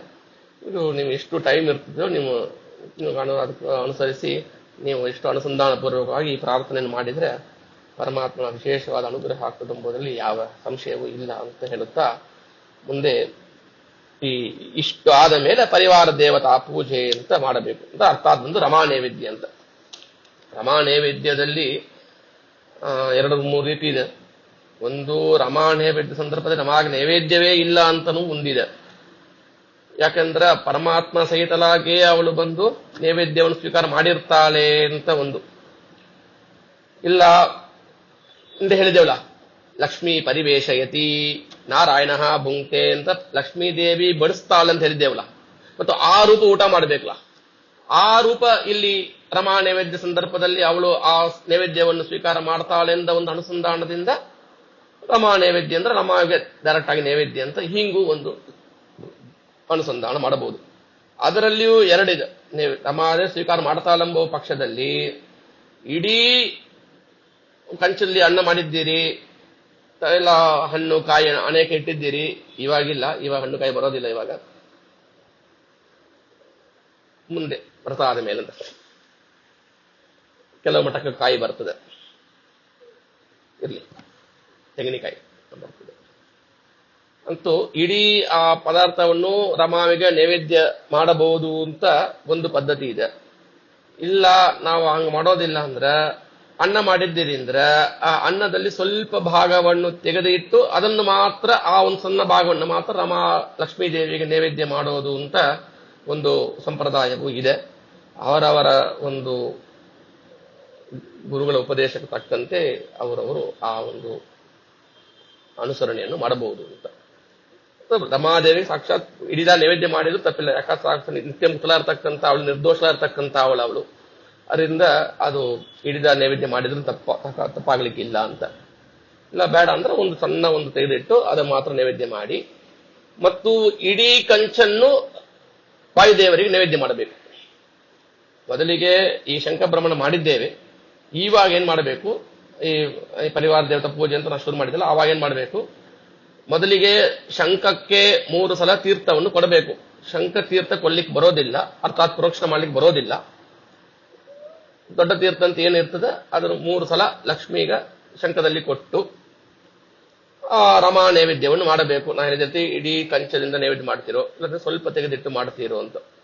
ಇಲ್ಲ ನಾವು ಅನ್ನನೇ ಮಾಡಿಲ್ಲ, ಬರೀ ನಾವು ಹಣ್ಣು ಕಾಯಿ ಇಟ್ಟಿದ್ದೇವೆ ಅಂದ್ರೆ ಏನ್ ಮಾಡಬಹುದು ಅಂದ್ರೆ, ಈ ದ್ರಾಕ್ಷೆ, ಒಣಗಿದ ದ್ರಾಕ್ಷೆ ಅಥವಾ ಕಲ್ಕಂಡೆ ಸ್ವಲ್ಪ ಹೆಚ್ಚಾಗಿ ಇಟ್ಕೊಂಡ್ರೆ ಅದನ್ನ ವಿಭಾಗ ಮಾಡಿ ನೀವು ರಮಾ ನೈವೇದ್ಯಾದಿಗಳನ್ನು ಮಾಡಿದ್ರೆ ಅದ ಮುಂದೆ ಅದನ್ನು ನೀವು ಉಪಯೋಗ ಮಾಡದೆ ಬಿಡಬಹುದು. ಯಾಕಂದ್ರೆ ಇಡೀ ಎಲ್ಲವನ್ನು ನೀವು ಮಾಡಿಟ್ರಿ ಅಂದ್ರೆ ದೇವತೆಗಳು ಮಾಡಿದ್ದು ಬಂದು ನಾವು ಸ್ವೀಕಾರ ಮಾಡ್ಲಿಕ್ಕೆ ಬರೋದಿಲ್ಲ. ಅದರಿಂದ ಆ ಒಂದು ಕಲ್ಕಂಡನ ಇಟ್ಟಿದ್ರೆ ಅದನ್ನ ನೈವೇದ್ಯ ಮಾಡಿ ಅದನ್ನ ನೀವು ಬಂದು ವಿಸರ್ಜನೆ ಮಾಡಬಹುದು. ಲಕ್ಷ್ಮಿಗೆ ತೀರ್ಥ ಕೊಟ್ಟಾದ ಮೇಲೆ ಆ ಒಂದು ಭಾಗವನ್ನು ಏನ್ ತೆಗೆದಿಟ್ಟಿದ್ದೀರೋ ಅಥವಾ ಕಂಚನ ಹಂಗೆ ಲಕ್ಷ್ಮಿಗೆ ನೈವೇದ್ಯ ಮಾಡೋದು. ಸತ್ಯನ ಪ್ರಶ್ನೆ ಮೃತ ವಸ್ತ್ರ ನಮಸಿ ಸ್ವಾಹ ಪ್ರಾಣಯ ಸಪನ ಸ್ವರ್ಣ ಸುಧನ ಸುಮನ ಸುಬ್ರಹ್ಮಣ್ಯ ಸ್ವಾಮಿ ಇದು ಹೇಳಿ ಮುಂದೆ ಮಂತ್ರ ಕೊಟ್ಟಿದ್ದ ರಮಾ ಬ್ರಹ್ಮ ದೇವ ದೇವಾಹ ಸನಕಾದ್ಯ ಶುಕಾದಯ ಶ್ರೀನೃಸಿಂಹ ಪ್ರಸಾದೋಯಂ ಸರ್ವೇ ಗೃಹ್ಣಂತು ವೈಷ್ಣವಾಹ ಅಂತ ಈ ಶ್ಲೋಕ ಇದೆ. ಇದರಲ್ಲಿ ರಮಾಗ ಮೊದಲೇ ಮಾಡಿ ಆಮೇಲೆ ಬ್ರಹ್ಮಾದಯ ದೇವಾಹ ಅಂತ ಇದೆ. ಅದರಲ್ಲಿ ಬ್ರಹ್ಮದೇವರು ಸರಸ್ವತಿ ವಾಯು ಸರಸ್ವತಿ ಭಾರತಿ ಒಂದು ಕಕ್ಷೆಯಲ್ಲಿ ಬರ್ತಾರೆ, ಅವ್ರು ರುಜುಗುಣಿಸ್ತಾರೆ ಅವರು. ಮತ್ತು ಗರುಡ ಶೇಷ ರುದ್ರಾದಿಗಳು ಇನ್ನೊಂದು ಭಾಗ. ಅದು ಇದು ಬ್ರಹ್ಮಾದಯ ದೇವಾಹ ಅಂತ ಸೇರಿಸಿ ಕೊಟ್ಟಿದ್ದಾರೆ. ಬ್ರಹ್ಮವೇ ಮೊದಲಾಗಿರ್ತಕ್ಕಂಥದ್ದಾದ ದೇವತೆಗಳು ಅಂತ ಆ ಶ್ಲೋಕದಲ್ಲಿ ಇದೆ. ಅವೆಲ್ಲರಿಗೂ ಸೇರಿಸಿ ಒಂದೇ ನೈವೇದ್ಯ ಮಾಡ್ಲಿಕ್ಕೆ ಬರೋದಿಲ್ಲ. ಏನ್ ಮಾಡಬೇಕು, ರಮಾಗ ಪ್ರತ್ಯೇಕ, ಅಲ್ಲಿ ಹೆಸರು ಕೊಟ್ಟ ರೀತಿಯಲ್ಲಿ ರಮಾ ಪ್ರತ್ಯೇಕ. ಬ್ರಹ್ಮದೇವರು ಅಂದ್ರೆ ವಾಯುದೇವರು ಸರಸ್ವತಿ ಭಾರತಿ ಇವರಿಗೆ ಇಡೀ ಕಂಚಿಂದಲೇ ನೈವೇದ್ಯ ಮಾಡಬೇಕು. ಇಡೀ ಎಲ್ಲ ಏನೇನು ನಾವು ದೇವರಿಗೆ ಸಮರ್ಪಣೆ ಮಾಡಿದೆವು ಹಿಡಿದ ಇರತಕ್ಕಂಥ ಎಲ್ಲವನ್ನೂ ಕೂಡ ಬ್ರಹ್ಮ ವಾಯು ಸರಸ್ವತಿ ಭಾರತಿಗ ನೈವೇದ್ಯ ಮಾಡಬೇಕು. ನೈವೇದ್ಯ ಮಾಡ್ಲಿಕ್ಕೆ ಮುಂದೆ ನಾವೆಲ್ಲ ತಿಳಿದಂತೆ ಶಂಖ ತೀರ್ಥವನ್ನು 1 ಸಲ ಕೊಟ್ಟು 3 ಸಲ ದೊಡ್ಡ ತೀರ್ಥವನ್ನು ಕೊಟ್ಟ ಮೇಲೆ ನೈವೇದ್ಯವನ್ನು ಮಾಡಬೇಕು. ಗಂಧಾಕ್ಷತೆ ಯಥಾಯೋಗ್ಯವಾಗಿ ಯಥಾ ಪ್ರಕಾರವಾಗಿ ಕೊಡಬೇಕು. ಅದು ಏನು ಗಂಧಾಕ್ಷತೆ ಇಟ್ಟಿದ್ದೀರ ಪರಮಾತ್ಮನಿಗೆ ಸಮರ್ಪಣೆ ಮಾಡಿದ್ದು ಅದು ಆ ವಿಗ್ರಹಕ್ಕ ನೀವು ಸಮರ್ಪಣೆ ಮಾಡಿದ ಮೇಲೆ ಆ ನೈವೇದ್ಯವನ್ನು ಇಡೀ ಕಂಚಿಗೆ ಮಾಡಬೇಕು. ಇದು ಆದ ಮೇಲೆ ಗರುಡ ಶೇಷ ರುದ್ರಾದಿ ದೇವತೆಗಳು ಮತ್ತು ಸನಕಾದಿ ಋಷಿಗಳು, ಸನಕಾದ್ಯಾಹ ಶುಕಾದಯ ಇದೆಲ್ಲ ಋಷಿ ಕ್ಯಾಟಗರಿಯಲ್ಲಿ ಬರ್ತಾರೆ ಇವರು. ನೀವು 4 ಭಾಗ ಮಾಡಿ ಇಟ್ಟಿದ್ದರೆ ಮೊದಲಿಗೆ ಒಂದು ನೀವು ರಮಾ ನೈವೇದ್ಯ ಅಲ್ಲಿ ಮಾಡಿದ್ರಿ ಅಂತ ಆಯ್ತು ಅಂದ್ರೆ ಎರಡನೇ ಭಾಗದಲ್ಲಿ ಏನ್ ಮಾಡ್ರಿ, ಅಲ್ಲಿ ಬಂದು ದೇವತೆಗಳಿಗೆ ನೈವೇದ್ಯವನ್ನು ಮಾಡ್ರಿ. ಇದೇ ಮತ್ತು ಸತ್ಯನ ತೊಟ್ಟಿನ ಪ್ರಶಂಸಾಮಿ ವೃತಪಸ್ತ್ರಮಸಿ ಅಂತ ಈ ವಿಧಾನ ಪ್ರಕಾರವೇ ನೀವು ಅಲ್ಲಿ ನೈವೇದ್ಯವನ್ನು ಮಾಡಬಹುದು. ಅದಾದ ಮೇಲೆ ಅವಾಗ ಗರುಡ ಶೇಷ ಅವರಿಗೆ ತೀರ್ಥವನ್ನು ಕೊಟ್ಟು ಆ ನೈವೇದ್ಯವನ್ನು ಮಾಡಬೇಕು ಅಂತ ಅರ್ಥ. ಮತ್ತು ವಿನಾಯಕ ಇತ್ಯಾದಿ ಏನಾದ್ರು ಇತ್ತು ಅಂದ್ರೆ ಕೂಡ ಅದಕ್ಕೂ ತೀರ್ಥ ಕೊಟ್ಟು ಅವಶ್ಯವಾಗಿ ಆ ನೈವೇದ್ಯವನ್ನು ಮಾಡಬಹುದು. ಅದಾದ ಮೇಲೆ ಋಷಿಗಳಿಗೆ ಸನಕಾಧ್ಯಾಶುಕಾದಯ ಅಂತ ಸನಕಾದಿ ಋಷಿಗಳಿಗೆ ಅಲ್ಲಿ ನೈವೇದ್ಯ ಮಾಡಬೇಕು ಅಂತ ವಿಧಾನ ಮಾಡಿದ್ದಾರೆ. ಮತ್ತು ಒಂದು ಪ್ಯಾಲ ತಗೊಂಡು ಅದರಲ್ಲೇ ತೀರ್ಥವನ್ನು ಅವರಿಗೆ ಅನುಸಂಧಾನ ಮಾಡಿಕೊಂಡು ಕೊಟ್ಟು ಮತ್ತು ಆ ಭಾಗ 3ನೇ ಭಾಗವನ್ನು ಸನಕಾದಿ ಋಷಿಗಳಿಗೆ ನೈವೇದ್ಯ ಮಾಡಬೇಕು ಅಂತ. ಇದೆ ರಮಾ ಬ್ರಹ್ಮಾದಯ ದೇವ ಸನಕಾದ್ಯ ಶುಕಾದಯ ಅಂತ 4 ಭಾಗ ಅಂತ ನಾವು ಹೇಳ್ತೇವೆ. ನಾವು ರಮಾ ಬ್ರಹ್ಮಾದಯ ದೇವ ಸನಕಾದ್ಯ ಶುಕಾದಯ ಅಂತ 4 ಭಾಗ ಅಂತ ಹೇಳಿದ್ದಾರೆ. ಅಲ್ಲಿ ಸನಕಾದಿಗೆ ಪ್ರತ್ಯೇಕ ಮಾಡಿ ಶುಕಾದಿಗೆ ಪ್ರತ್ಯೇಕ ಮಾಡಿದ್ರೆ 4 ಭಾಗ ಸರಿ ಆಗ್ತದೆ. ಅಲ್ಲಿ ಹಾಗೂ ಮಾಡಬಹುದು. ಇಷ್ಟು ಆದ ಮೇಲೆ ಆಮೇಲೆ ಅಸ್ತೋದ ಕೊಡುವುದು ಅಂತ. ಇದಕ್ಕೆ ಏನ್ ಮಾಡಬೇಕು ಅಂದ್ರ ಈ ದೇವತೆಗಳಿಗೆ ಆದ ಮೇಲೆ ಯಾರ ವೈಶ್ವದೇವರು ಮಾಡೋರಿದ್ರೆ ಮೊದಲಿಗೆ ಬಂದು ಪರಮಾತ್ಮನಿಗೆ ನೈವೇದ್ಯ ಆದ ಮೇಲೆ ಸ್ವಲ್ಪ ಭಾಗವನ್ನು ರಮಾ ನೈವೇದ್ಯ ಆಗ್ಲಿಕ್ಕೆ ಮೊದಲಿಗೆ ಸ್ವಲ್ಪ ಭಾಗವನ್ನು ಅನ್ನವನ್ನು ಮಾತ್ರ ತೆಗೆದು ಇಡಬೇಕು. ವೈಶ್ವದೇವರು ಮಾಡೋರಿದ್ದರೆ ಆ ಅನ್ನವನ್ನು ತೆಗೆದಿಟ್ಟು ಅದನ್ನು ಆ ದೇವತೆಗಳಿಗೆ ಬಂದು ನೈವೇದ್ಯ ಆದ ಮೇಲೆ ವೈಶ್ವದೇವನ್ನು ಮಾಡಬೇಕು. ಆವಾಗ ಯಾವ ಅನ್ನವನ್ನು ಯೂಸ್ ಮಾಡಬೇಕು ಅಂದ್ರೆ ಈ ಅನ್ನವನ್ನು, ಅರ್ಥಾತ್ ಬಂದು ರಮಾ ನೈವೇದ್ಯಕ್ಕೆ ಮೊದಲಿಗೆ ಪರಮಾತ್ಮ ನೈವೇದ್ಯ ಆದ ಮೇಲೆ ಏನು ಅನ್ನವನ್ನು ತೆಗೆದಿಟ್ಟಿದ್ದೆವು ಪ್ರತ್ಯೇಕವಾಗಿ, ಈ 4 ಭಾಗಗಳು ಸೇರಿದಿಲ್ಲ, ಅದು ಪ್ರತ್ಯೇಕವಾಗಿ 5ನೇ ಭಾಗ ಅಂತ ಇಟ್ಕೊಳ್ರಿ, ಸ್ವಲ್ಪ ಹೆಚ್ಚಾಗಿ ತೆಗೆದಿಡಬೇಕು. ಆ ಭಾಗವನ್ನು ಮುಂದೆ ವೈಶ್ವದೇವಕ್ಕೆ ಉಪಯೋಗ ಮಾಡಬೇಕು. ವೈಶ್ವದೇವ ಮಾಡೋದು ಯಾಂಗ ಏನು ಬೇಕಾದ್ರೆ ಮುಂದಿನ ವಾರಗಳಲ್ಲಿ ನಾವು ಬೇಕಾದ್ರೆ ವಿಸ್ತಾರವಾಗಿ ನೋಡೋಣ. ಆ ವಿಶ್ವದೇವಕ್ಕೆ ಆ ಅನ್ನವನ್ನು ಉಪಯೋಗ ಮಾಡಬೇಕು. ಇವಾಗ ರಮಾದೇವಿಗ ಆಯ್ತು, ಬ್ರಹ್ಮ, ವಾಯು, ಸರಸ್ವತಿ, ಭಾರತಿ ದೇವಿಯರಿಗೆ ನೈವೇದ್ಯ ಆಯ್ತು, ಮತ್ತು ದೇವತೆಗಳು ಆಯ್ತು, ಸನಕಾದಿ ಋಷಿಗಳಿಗೆ ಆಯ್ತು, ಶುಕಾದಿ ಎಲ್ಲರಿಗೆ ಆಯ್ತು. ಇದಾದ ಮೇಲೆ ಪೆಟ್ಟಿ ಕಟ್ಟಿಡೋದು ಅಂತ, ಆಮೇಲೆ ಅಸ್ತೋದಕ ಅಂತ ಈ ಪದ್ಧತಿಯಲ್ಲಿದೆ. ಇದನ್ನ ಹಂಗೆ ಫಾಲೋ ಮಾಡೋಣ ನಾವು. ಏನು ಪೀಠ ಇಷ್ಟು ತನಕ ಏನಾದ್ರು ಪ್ರಶ್ನೆಗಳಿದೆಯಾ ಈ ನೈವೇದ್ಯ ಪ್ರಕರಣದಲ್ಲಿ? ರಮಾ ನೈವೇದ್ಯದಲ್ಲಿ ನಾವು ದೇವರಿಗೆ ಮಾಡಿದ ನೈವೇದ್ಯದಲ್ಲಿ ಒಂದು ಪಾತ್ ತೆಗೆದು ಒಂದು ತಟ್ಟೆಯಲ್ಲಿ ಇಟ್ಟು 4 ಭಾಗನ ಬಿಡಿಸ್ತೇವೆ. 5 ಭಾಗ 4 ಭಾಗ ಬಿಡಿಸ್ತೇವೆ. ವೈಶ್ವದೇವ್ ಮಾಡೋದಿದ್ದರೆ ನೀವು ಬಂದು 5 ಸರಿ. ವೈಶ್ವದೇವ್ ಇಲ್ಲ ಅಂದ್ರೆ 4 ಸಾಕು. 4 ಭಾಗ ನಾವು ಅದು ತೆಗೆದು 4 ಭಾಗ ಮಾಡ್ಬೇಕು. ಒಂದು ರಮಾಗ ಲಕ್ಷ್ಮೀ ನೈವೇದ್ಯ, ಒಂದು ಬ್ರಹ್ಮ ಸರಸ್ವತಿ ಇವರು. ಈ 4 ಭಾಗದಲ್ಲಿ ಬ್ರಹ್ಮದೇವರಿಗೆ ಬರಲಾರದು. ಇಡೀ ಕಂಚು ಫುಲ್ ಇರ್ತದಲ್ಲ, ಅದನ್ನೇ ನೈವೇದ್ಯ ಮಾಡಬೇಕು ಬ್ರಹ್ಮ, ವಾಯು, ಸರಸ್ವತಿ, ಭಾರತಿಗೆ. ಪರಶುಕ್ಲ ಲಕ್ಷ್ಮೀ ಪಾರ್ಟ್ ತೈತರ ಮಾಡ್ತವೆ. ಅದಕ್ಕೆ ನಾ ಮೊದಲಿಗೆ ಹೇಳಿದೆ ನಾನು, ಅದರಲ್ಲಿ 2 ಸಂಪ್ರದಾಯ ಇದೆ. ಇಡೀ ಕಂಚನ್ನೇ ರಮಾವಿಗೆ ನೈವೇದ್ಯ ಮಾಡೋದು ಅಂತ ಒಂದಿದೆ, ಅದು ಕೆಲವರು ಅಕ್ಸೆಪ್ಟ್ ಮಾಡೋದಿಲ್ಲ. ಅದಕ್ಕಾಗಿ ಪ್ರತ್ಯೇಕ ತೆಗೆದು ಇಟ್ಟು ಮಾಡ್ತಾರೆ. ಅದರಿಂದ ತೆಗೆದು ಇಟ್ಟರಿಂದ ಆ ಫಸ್ಟ್ ಭಾಗವನ್ನು ಲಕ್ಷ್ಮೀ ದೇವಿಗೆ ನೈವೇದ್ಯ ಮಾಡೋದು. ಕೆಲವರು ಮಾಡ್ತಾರೆ, ಕೆಲವರು ಮಾಡೋದಿಲ್ಲ. ಅದರ ನಿರ್ಣಯವನ್ನು ಕೇಳಬೇಕು. ಇವಾಗ ನಾವು ಲಕ್ಷ್ಮೀ ತನಿಯ ತೈಡಲ್ಲ ಅಂತ ಕೇಳಿ ನಾವು ದೇವರಿಗೆ ಮಾಡಿದ್ರೆ ಹಂಗೆ ಲಕ್ಷ್ಮಿ ಮಾಡೋದು, ವಾಯುದೇವರಿಗೆ ಬ್ರಹ್ಮದೇವರಿಗೆ ವಾಯುದೇವರಿಗೆ ಮಾಡೋದು, ಅದರಿಂದ ಆಮೇಲೆ ಒಂದು ಪಾತ್ರ ತೆಗೆದು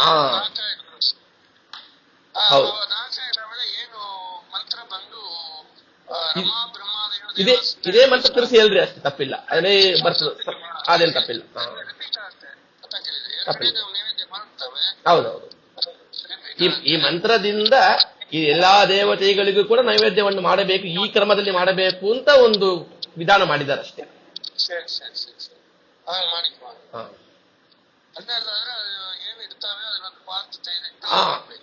ಅದಕ್ಕೆ ಹೇಳಿದೆ ನಾನು, ದ್ರಾಕ್ಷೆ, ಕಲ್ಕಂಡು ಇತ್ಯಾದಿಗಳನ್ನು ಇಟ್ಟರೆ ಅದನ್ನ ಮಾತ್ರ ನೀವು ನೈವೇದ್ಯ ಮಾಡಿ ಅದನ್ನ ವಿಸರ್ಜನೆ ಮಾಡ್ಲಿಕ್ಕೆ ಬರ್ತದೆ. ದೊಡ್ಡ ಆಪಲ್, ಇದು ಮಾದುಳೆ ಇದೆಲ್ಲ ಇಟ್ರಿ ನೀವು ಅಂದ್ರೆ ಅದು ಎಸ್ಲಿಕ್ಕೆ ಬರೋದಿಲ್ಲ, ನಮ್ಗೆ ತಿನ್ಬೇಕು ಅಂತ ತೋರ್ತಾರೆ.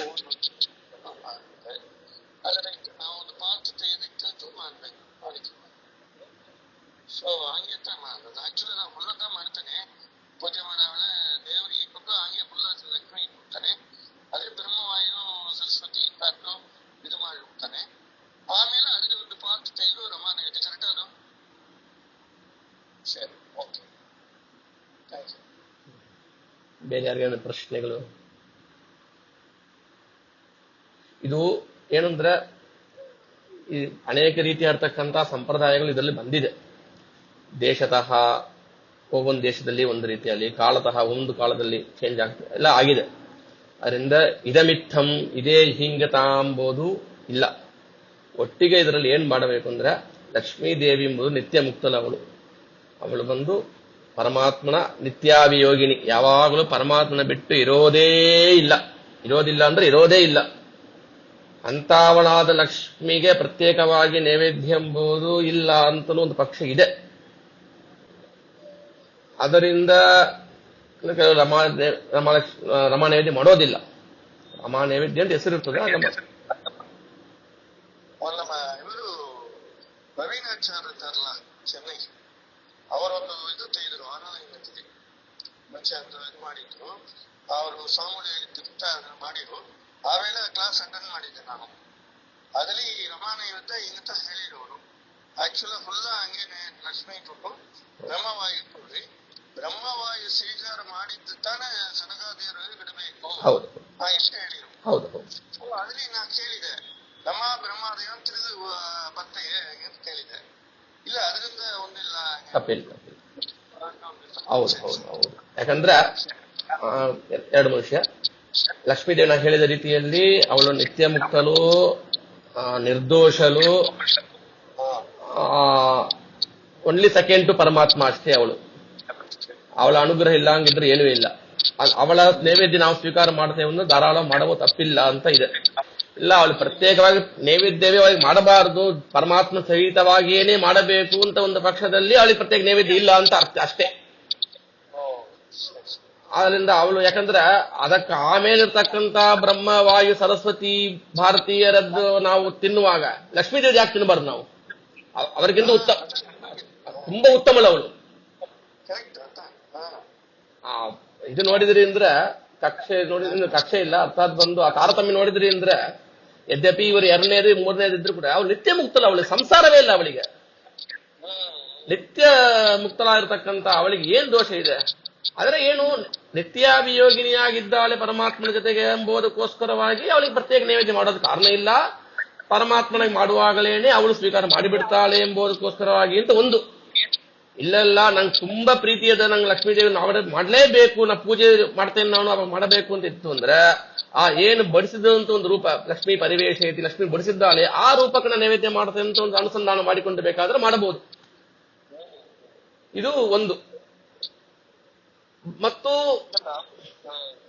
ಬ್ರಹ್ಮ, ವಾಯು, ಸರಸ್ವತಿ, ಭಾರತೀಗ ನೈವೇದ್ಯ ಮಾಡಿದುತ್ತಾ ಮುಂದೆ ಬಂದು ಸನಕಾದಿ ಋಷಿಗಳಿಗೆ ಅದನ್ನು ಸ್ವೀಕಾರ ಅರ್ಥಾತ್ ಬಂದು ಅವರಿಗೆ ನೈವೇದ್ಯ ಮಾಡಬೇಕು. ಯಾಕಂದ್ರೆ ಅವರು ಕೂಡ ವಾಯುದೇವರ ಪ್ರಸಾದವನ್ನು ಸ್ವೀಕಾರ ಮಾಡ್ತಾರೆ ಅಂತ ಹೇಳಿ ಅವ್ರಿಗೆ ಮಾಡೋ ವೇಳೆ ನಾವು ಬ್ರಹ್ಮ ವಾಯು ಲಕ್ಷ್ಮಿ ಮಾಡಿದ್ದನ್ನ ನಾವು ಸ್ವೀಕಾರ ಮಾಡುವ. ಆದರೆ ಮಾಡಿದ್ದು ಮಟ್ಟ ನಾವು ಸ್ವೀಕಾರ ಮಾಡಬೇಕಾದಿಲ್ಲ ಇಲ್ಲ. ಆದರೆ ಈ ವೈಶ್ವದೇವಕ್ಕೆ ಮಾತ್ರ ದೇವರ ನೈವೇದ್ಯ ಆದ ತಕ್ಷಣದಲ್ಲಿ ತೆಗೆದಿಟ್ಟಿರ್ಬೇಕು. ರಮಾ ನೈವೇದ್ಯ ಮಾಡಿದ್ದು ಯೂಸ್ ಮಾಡ್ಲಿಕ್ಕೆ ಬರೋದಿಲ್ಲ. ಯಾಕಂದ್ರೆ ಅಲ್ಲಿ ಧನ್ವಂತರೇ ನಮಃ ಸ್ವಾಹ ಅಂತ ಬರ್ತದೆ ಅಲ್ಲಿ. ಇಲ್ಲ, ಅದರಲ್ಲಿ ಆ ವೈಶ್ವದೇವದಲ್ಲಿ ಒಂದು ಆಹುತಿ ಧನ್ವಂತರೇ ಸ್ವಾಹ, ಧನ್ವಂತರೇ ನಮ್ಮ ಅಂತ ಬರ್ತದೆ. ಅದು ರಮಾ ನೈವೇದ್ಯಗೋ ಬ್ರಹ್ಮವಾಯುವಿಗೆ ಮಾಡಿರ್ತಕ್ಕಂಥ ಅನ್ನವನ್ನು ಅಲ್ಲಿ ನಾವು ಹೋಮ ಮಾಡ್ಲಿಕ್ಕಿಲ್ಲ, ಅಲ್ಲಿ ಆಹುತಿ ಹಾಕ್ಲಿಕ್ಕಿಲ್ಲ. ಅದಕ್ಕಾಗಿ ಪ್ರತ್ಯೇಕವಾಗಿ ಅಲ್ಲಿ ತೆಗೆದಿಡೋದು ಅಂತ.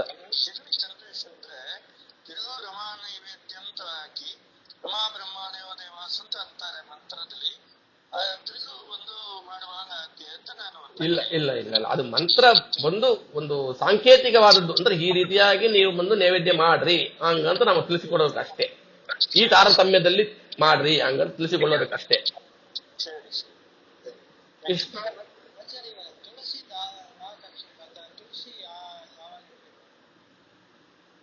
ಆ ದೇವತೆಗಳು ಅಂತ ಅಷ್ಟೇ. ಯಾಕಂದ್ರೆ ದೇವತೆಗಳು ದೊಡ್ಡ ಲಿಸ್ಟ್ ಇದೆ. ನಾವು ಕಕ್ಷೆ ನೋಡಿ ನೈವೇದ್ಯ ಮಾಡ್ತಾ ಇದ್ರೆ ಅದು ಆಗಲಾರದು. ಅದು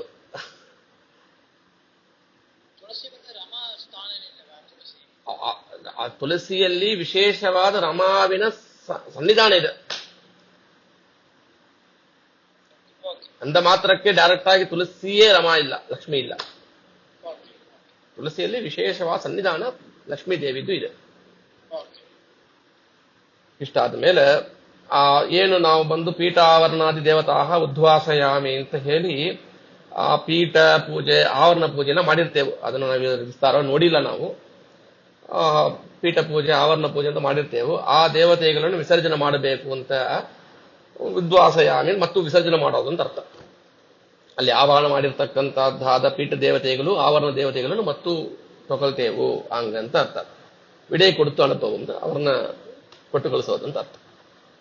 ಇದಾದ ಮೇಲೆ ದೇವರ ಒಂದು ಪೆಟ್ಟಿಯನ್ನ ಕಟ್ಟಬೇಕು. ಅದರಲ್ಲಿ ಮುಖ್ಯವಾಗಿ ಮಣ್ಣು ಸೂಕ್ತವನ್ನು ಹೇಳಿ ಪೆಟ್ಟಿ ಕಟ್ಟುವುದು ಅಂತ ಒಂದು ಪ್ರಾಚೀನ ಸಂಪ್ರದಾಯ, ಅದು ಪದ್ಧತಿ. ಮಣ್ಣು ಸೂಕ್ತವನ್ನು ಇಲ್ಲ, ನಾ ಮಣ್ಣು ಸೂಕ್ತ ಬಂದಿಲ್ಲ ನನಗೆ ಅಂದ್ರೆ ನಿಮಗೆ ಏನು ಸ್ತೋತ್ರ ಬರ್ತದೋ ಅದನ್ನು ಹೇಳಿ ಪರಮಾತ್ಮನ ಪೆಟ್ಟಿಯನ್ನು ಕಟ್ಟಿ ಇಟ್ಟ ಮೇಲೆ ಇಲ್ಲಿ ನಾವು ಮೊದಲು ತಿಳಿದಿದ್ದೇವೆ, ನಮ್ಮ ಬಿಂಬ ಮೂರ್ತಿಯನ್ನು ಆ ವಿಗ್ರಹದಲ್ಲಿ ಇಟ್ಟು ನಾವು ಪೂಜೆ ಮಾಡಬೇಕು ಹಂಗಂತ ಹೇಳಿದ್ದೆವು. ನಮಗೆ ಎಲ್ಲರ ಜೀವರಾಶಿಗಳಿಗೂ ಕೂಡ ಒಂದು ಬಿಂಬ ಮೂರ್ತಿ ಪರಮಾತ್ಮ ಇರ್ತಾನ. ಅನಂತ ಜೀವರಾಶಿಗಳಿದ್ದಾರೆ.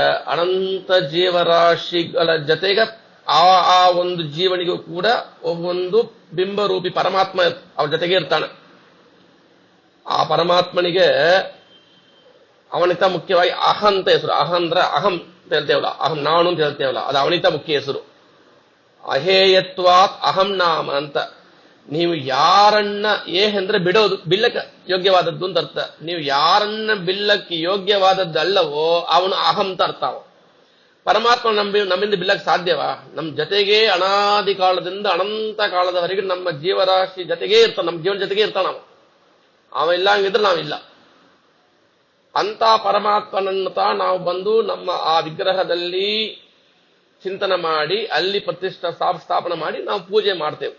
ಇವಾಗ ಪೂಜೆ ಆಯ್ತು, ಆ ವಿಗ್ರಹ ಪೂಜೆ ಆಯ್ತು. ಇವಾಗ ಆ ಪೆಟ್ಟಿ ಕಟ್ಟಿ ಇಡ್ತೇವೆ ಮತ್ತು ನಾವು ನಮ್ಮ ಬಿಂಬಮೂರ್ತಿ ಒಂದು ಅಂಶವನ್ನು ಅಲ್ಲಿ ಇಟ್ಟಿದ್ದೇವಲ್ಲ, ಮತ್ತನ್ನ ಏನ್ ಮಾಡ್ಬೇಕು? ಅದನ್ನ ತಿರುಸಿ ನಮ್ಮ ಒಳಗೆ ಅದನ್ನ ಸ್ಥಾಪನೆ ಮಾಡಬೇಕು. ಏನ್ ಮಾಡಿ? ಯಾಚೇಹಂ ತ್ವಾಂ ಋಷಿಕೇಶ ನಮಾಮಿ ಪುರುಷೋತ್ತಮ ಹೃದಿಮೇ ಕುರು ಸಂವಾಸಂ ಶ್ರೀಯಾ ಸಹ ಜಗತ್ಪತೆ. ಜಗತ್ಪತಿ ಇರತಕ್ಕಂತಹ ಪರಮಾತ್ಮನೇ, ನಾನು ನಿನ್ನನ್ನು ಬೇಡ್ತೇನೆ. ಏನಂತ? ಋಷಿಕೇಶನೇ, ಪುರುಷೋತ್ತಮನೇ, ನಿಂಗೆ ನಮಸ್ಕಾರವು.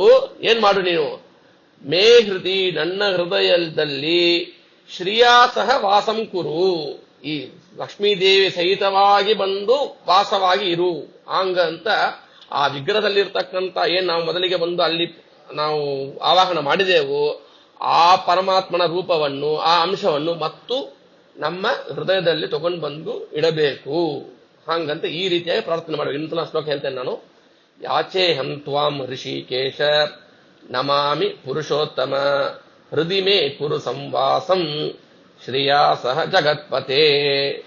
ಹಾಗಂತ ಈ ರೀತಿಯಾಗಿ ಪ್ರಾರ್ಥನೆಯನ್ನು ಮಾಡಿ ನನ್ನ ಒಳಗಿರ್ತಕ್ಕಂಥದ್ದಾದ ಪರಮಾತ್ಮ ಮತ್ತು ಆ ವಿಗ್ರಹದಲ್ಲಿರ್ತಕ್ಕಂಥ ಪರಮಾತ್ಮ ಒಂದು ಐಕ್ಯ ಚಿಂತನೆಯನ್ನು ಮಾಡಬೇಕು.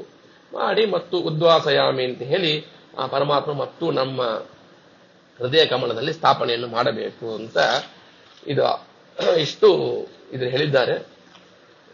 30 ಆಯ್ತು. ಇನ್ನೊಂದು 2 ನಿಮಿಷ ಬೇಕಾದ್ರೆ ಮುಗಿಸ್ತೇನೆ ನಾನು.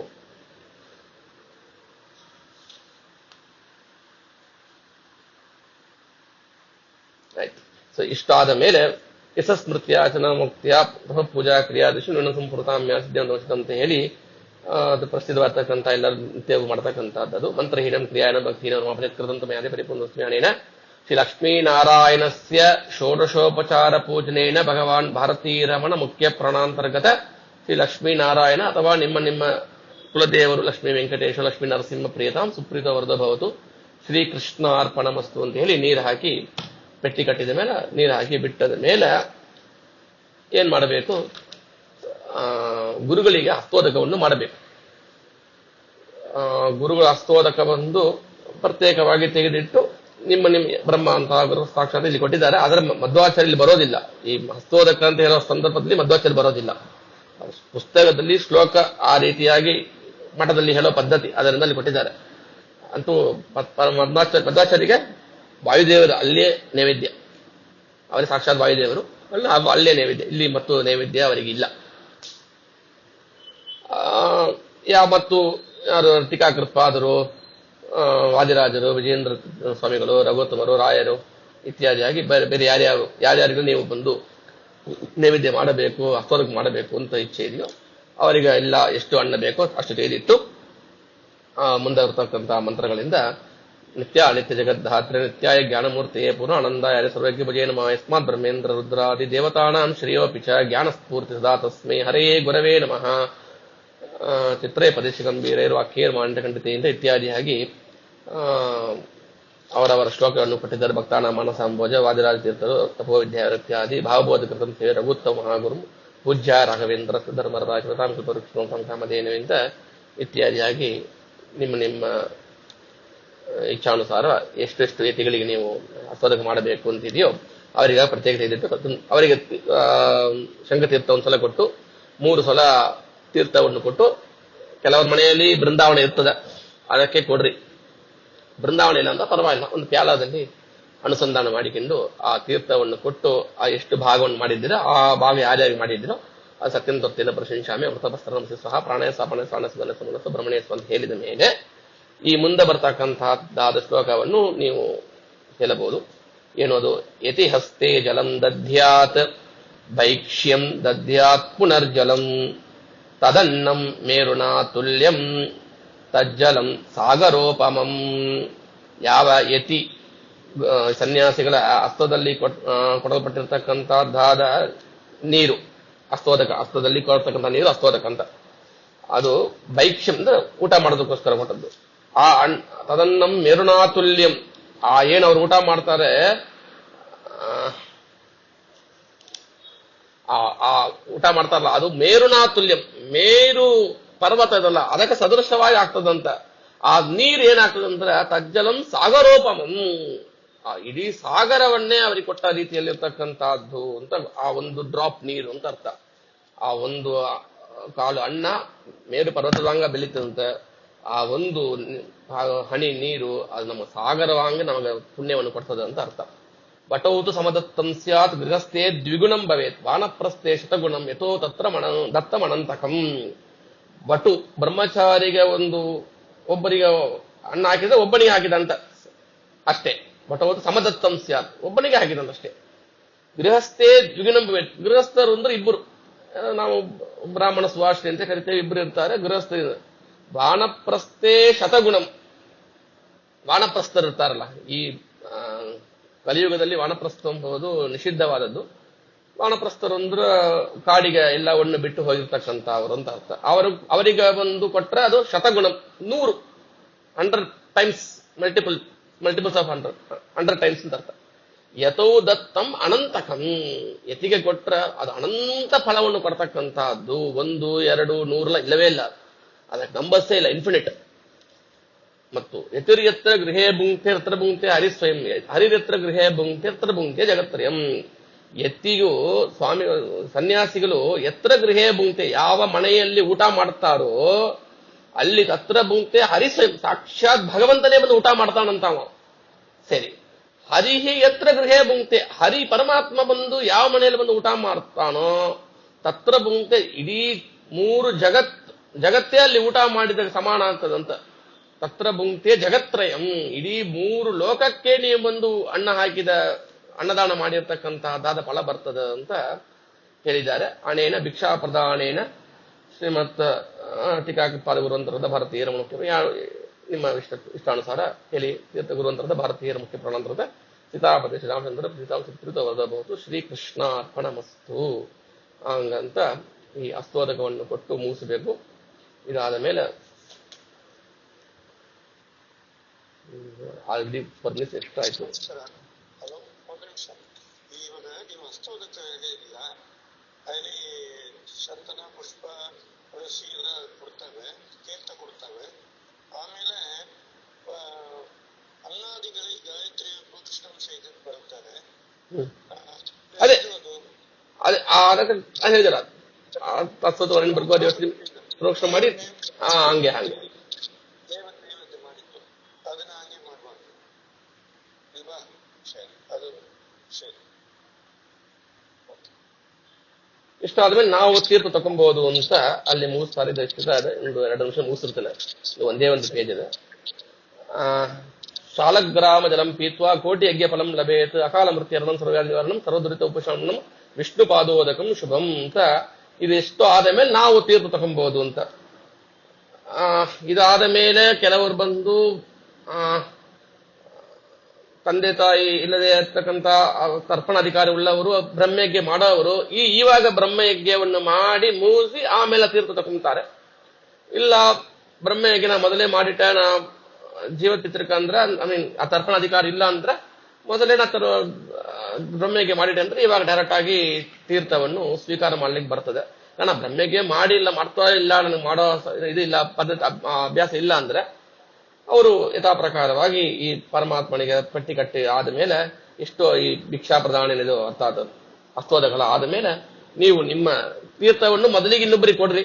ಅಲ್ಲಿ ದೊಡ್ಡವರು ಪೂಜ್ಯರು ಮಹನೀಯರಿದ್ದಾರೆ, ಅವರಿಗೆ ಮೊದಲಿಗೆ ಕೊಟ್ಟು ಆಮೇಲೆ ನಾವು ಸ್ವೀಕಾರವನ್ನು ಮಾಡಬೇಕು. ಡೈರೆಕ್ಟ್ ಆಗಿ ಮೊದಲಿನ ತೀರ್ಥ ನಾವು ತಗೊಳ್ಳಕ್ಕೆ ಬರೋದಿಲ್ಲ. ನಿರ್ಮಾಲ್ಯವನ್ನು ನಾವು ಮೊದಲು ತಗೊಬೇಕು, ಅದು ಅಂತ ಹೇಳಿದ್ದಾರೆ. ನಿರ್ಮಾಲ್ಯವನ್ನು ನಾವು ಮೊದಲು ತಗೊಂಡು ಉಳಿದವರಿಗೆ ಕೊಡಬೇಕು. ಈ ತೀರ್ಥ ದೊಡ್ಡ ತೀರ್ಥ ಗಂಧೋದಕ ಏನಿದೆ ಅದನ್ನು ಬಂದು ದೊಡ್ಡವರಿಗೆ ಕೊಟ್ಟು ನಮಸ್ಕಾರ ಮಾಡಿ ಆಮೇಲೆ ನಾವು ತಗೊಳ್ಳಿಕ್ಕೆ ಬರ್ತದೆ ಅಂತ. ನಮ್ಮ ಮನೆಯಲ್ಲಿ ತಾವೇ ದೊಡ್ಡವರಾಗಿದ್ದಾರೆ, ಬೇರೆ ಯಾರು ಇಲ್ಲ ಅಂದ್ರೆ ನೀವೇ ಒಂದು ತಟ್ಟೆಯಲ್ಲಿ ಬೇಕಾದ್ರೆ ಯಾರೋ ಒಂದು ಬ್ರಾಹ್ಮಣ ಸುವಾಸನೆ ಕೊಡುತ್ತೆ ಎಂಬ ಒಂದು ಅನುಸಂಧಾನದಿಂದ ಕೊಟ್ಟು ಆಮೇಲೆ ನೀವು ಸ್ವೀಕಾರ ಮಾಡಬಹುದು. ಶಾಳಗ್ರಾಮ್ ಜಲಂ ಪೀತ್ವಾ ಕೋಟಿ ಯಜ್ಞ ಫಲಂ, ಕೋಟಿ ಯಜ್ಞ ಫಲ ಅದರಿಂದ ಬರ್ತದೆ ಅಂತ ಕೊಟ್ಟಿದ್ದಾರೆ. ಶಾಳಗ್ರಾಮ ತೀರ್ಥವನ್ನು ಸ್ವೀಕಾರ ಮಾಡೋದ್ರಿಂದ ಅದೇನೇನಾಗ್ತದೆ, ಅಕಾಲ ಮೃತ್ಯು ಹರಣಂ, ಅಕಾಲದಲ್ಲಿ ಏನು ಮೃತ್ಯು ಆಗ್ತದೆ ಅದು ಬಂದು ನಾಶ ಮಾಡ್ತದೆ. ಸರ್ವ ವ್ಯಾಧಿ ನಿವಾರಣೆ, ಎಲ್ಲಾ ವ್ಯಾಧಿಗಳನ್ನು ಕೂಡ ನಿವಾರಣೆ ಮಾಡ್ತಕ್ಕಂತಹ ಶಕ್ತಿ ಉಳ್ಳಂತಹದ್ದಾಗಿರ್ತದೆ. ಸಮಸ್ತ ದುರಿತೋಪಶಮನಂ, ಎಲ್ಲಾ ದುರಿತಗಳು ಏನು ನಮ್ಮ ಬೇಡಲಾದ ಬರ್ತದಲ್ಲ ನಮಗೆ ದುರಿತಗಳು, ಅಂತ ದುರಿತಗಳನ್ನು ಉಪಶಮನ ಮಾಡ್ತದೆ, ಕಡಿಮೆ ಮಾಡ್ತದೆ ಅಂತ ಅರ್ಥದ, ಅಥವಾ ನಾಶ ಮಾಡ್ತದೆ ಅಂತ ಅರ್ಥ. ಮತ್ತು ಅಂತಹದ್ದಾದ ವಿಷ್ಣು ಪಾದೋದಕ ಶುಭವಾದದ್ದು, ಮಂಗಳಕರವಾದದ್ದು ಹಂಗಂತ ಹೇಳ್ತಾ ಪ್ರಥಮಂ ಕಾಯಶುದ್ಧ್ಯರ್ಥಂ, ದ್ವಿತೀಯಂ ಧರ್ಮ ಸಾಧನಂ, ತೃತೀಯಾತ್ ಮೋಕ್ಷಮಾಪ್ನೋತಿ ಏವಂ ತೀರ್ಥಂ ತ್ರಿಧಾ ಪಿಬೇತ್. 3 ಸಲ ತಗೊಂತೀವಲ್ಲ, ಏನು ಅಂದ್ರೆ ಪ್ರಥಮಂ ಕಾಯಶುದ್ಧ್ಯರ್ಥಂ, ದೇಹ ಶುದ್ಧಿಗೋಸ್ಕರ ಮೊದಲ ಸಲ. ದ್ವಿತೀಯಂ ಧರ್ಮ ಸಾಧನ, ಧರ್ಮ ಸಾಧನ ಆಗಬೇಕು, ನಮ್ ಧರ್ಮ ತನ್ನಾಗಿ ಮಾಡಬೇಕು, ನಾವು ಇದು ಧರ್ಮ ಬೆಳೀಬೇಕು ಹಂಗಂಬದಕ್ಕೋಸ್ಕರವಾಗಿ 2ನೇ ಸಲ. 3ನೇ ತೃತೀಯಾತ್ ಮೋಕ್ಷ ಮಾಪ್ನೋತ್, 3ನೇ ತಗೊಂಬೋದ್ರಿಂದ ಮೋಕ್ಷ ಸಿಕ್ಕೋ ಒಂದು ನಮಗ ಅವಕಾಶ ಆಗ್ತದೆ ಎಂಬುದಕ್ಕೋಸ್ಕರ ಈ ರೀತಿಯಾಗಿ 3 ಸಲ ತೀರ್ಥವನ್ನು ತಗೊಂಬೇಕು ಹಂಗಂತೇಳಿ. ಇಷ್ಟ ಆದ ಮೇಲೆ ವಿಷ್ಣುರಂಗಾರ ಶೇಷಿನ ಯೋ ಅಂಗಾನಿ ಪರಿಮಾರ್ಜಯೇತು ದುರಿತಾನಿ ವಿನಶ್ಯಂತಿ ವ್ಯಾಧಯೋ ಯಾಂತಿ ಖಂಡಶಃ ಅಂತ ವಿಷ್ಣುವಿನ ಅಂಗಾರಕ್ಷತೆ. ಈ ವಿಷ್ಣುವಿನ ಅಂಗಾರ ಶೇಷ, ಅದರಿಂದ ಅಂಗದಲ್ಲಿ ಪರಿಮಾರ್ಜಯೇತ್, ಅಂಗದಲ್ಲಿ ಹಾಕಿಂಬೇಕು. ಅದೇನ್ ಮಾಡ್ತದೆ, ಅದು ದುರಿತಾನಿ ವಿನಶ್ಯಂತಿ, ಎಲ್ಲಾ ದುರಿತಗಳನ್ನು ನಾಶ ಮಾಡ್ತದೆ. ವ್ಯಾಧಯ ಯಾಂತಿ ಖಂಡಶಃ, ವ್ಯಾಧಿಗಳು ಬಂದು ಖಂಡವಾಗಿ ಪಾರ್ಟ್ ಆಗಿ ಒಡೆದು ಹೋಗ್ತದಂತದೆಲ್ಲ.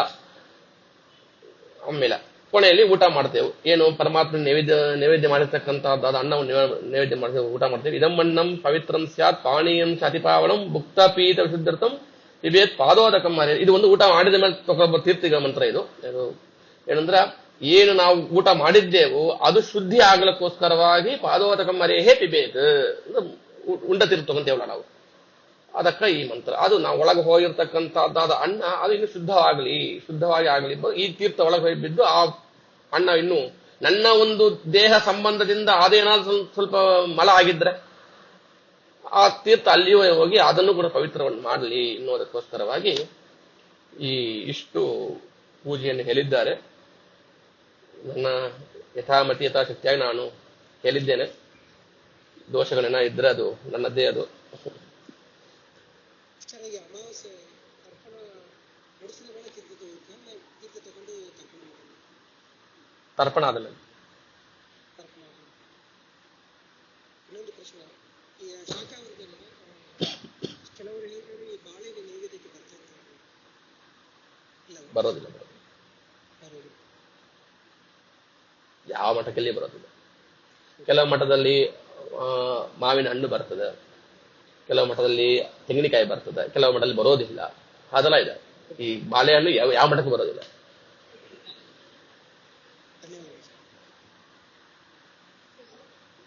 ಬೇರೆನ ಪ್ರಶ್ನೆಗಳಿದ್ರು? ನೀವು ಹೇಳಿರುವುದು ಅದರಲ್ಲಿ ತರ್ಪಣ ಬಗ್ಗೆ ಬರುತ್ತೆ, ಋಷಿ ತರ್ಪಣ, ದೇವ ತರ್ಪಣ. ಅದು ಒಂದು ಎರಡು ಪುಸ್ತಕದಲ್ಲಿ ಇಲ್ಲ. ಅದೇನಾದ್ರು ನಾವು ಮಂತ್ರೋಪದೇಶ ಮಾಡಿ ಮಾಡಬೇಕು ಅಲ್ಲ, ಅದು ನೀವು ವಿಧಾನ ತಿಳಿದ್ರೆ ಸಾಕು ನಿಮಗ. ಅದು ಮೊದಲಿಗೆ ಬ್ರಹ್ಮಯಜ್ಞ ಅಂತ ಮೊದಲಿಗೆ ಬಂದು, ಮೊದಲು ಬ್ರಹ್ಮಯಜ್ಞ ಅಂದ್ರೆ ಟೈಮ್ ಆಯ್ತು, ಯಾರು ಡ್ರಾಪ್ ಆಗಂದ್ರೆ ಆಗ್ಲಿ. ಅದೇ ಡೀಟೇಲ್ ಬೇಕಾದ್ ನೋಡೋಣ, ತುಂಬಾ ಟೈಮ್ ಆಗಿದೆ ಇವಾಗ. ಆ ಬ್ರಹ್ಮಯಜ್ಞ ಅಂದ್ರೆ ಒಂದು ಸೆಷನ್ ಇಡೋಣ, ಆವಾಗ ವಿಸ್ತಾರವಾಗಿ ಅದರ ಬಗ್ಗೆ ತಿಳಿಯೋಣ.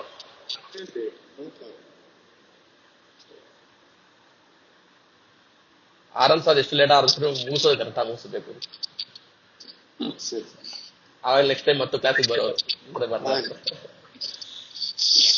ಇಷ್ಟು ಇರ್ಲಿ. ಏನ ಪ್ರಶ್ನೆಗಳಿದ್ರೆ ನೀವು ಗ್ರೂಪ್ ಅಲ್ಲಿ ಹಾಕ್ರಿ, ಅದಕ್ಕೆ ಉತ್ತರ ನೋಡಿಕೊಂಡು. ಶ್ರೀಕೃಷ್ಣ ಅರ್ಪಣ ಮಸ್ತು.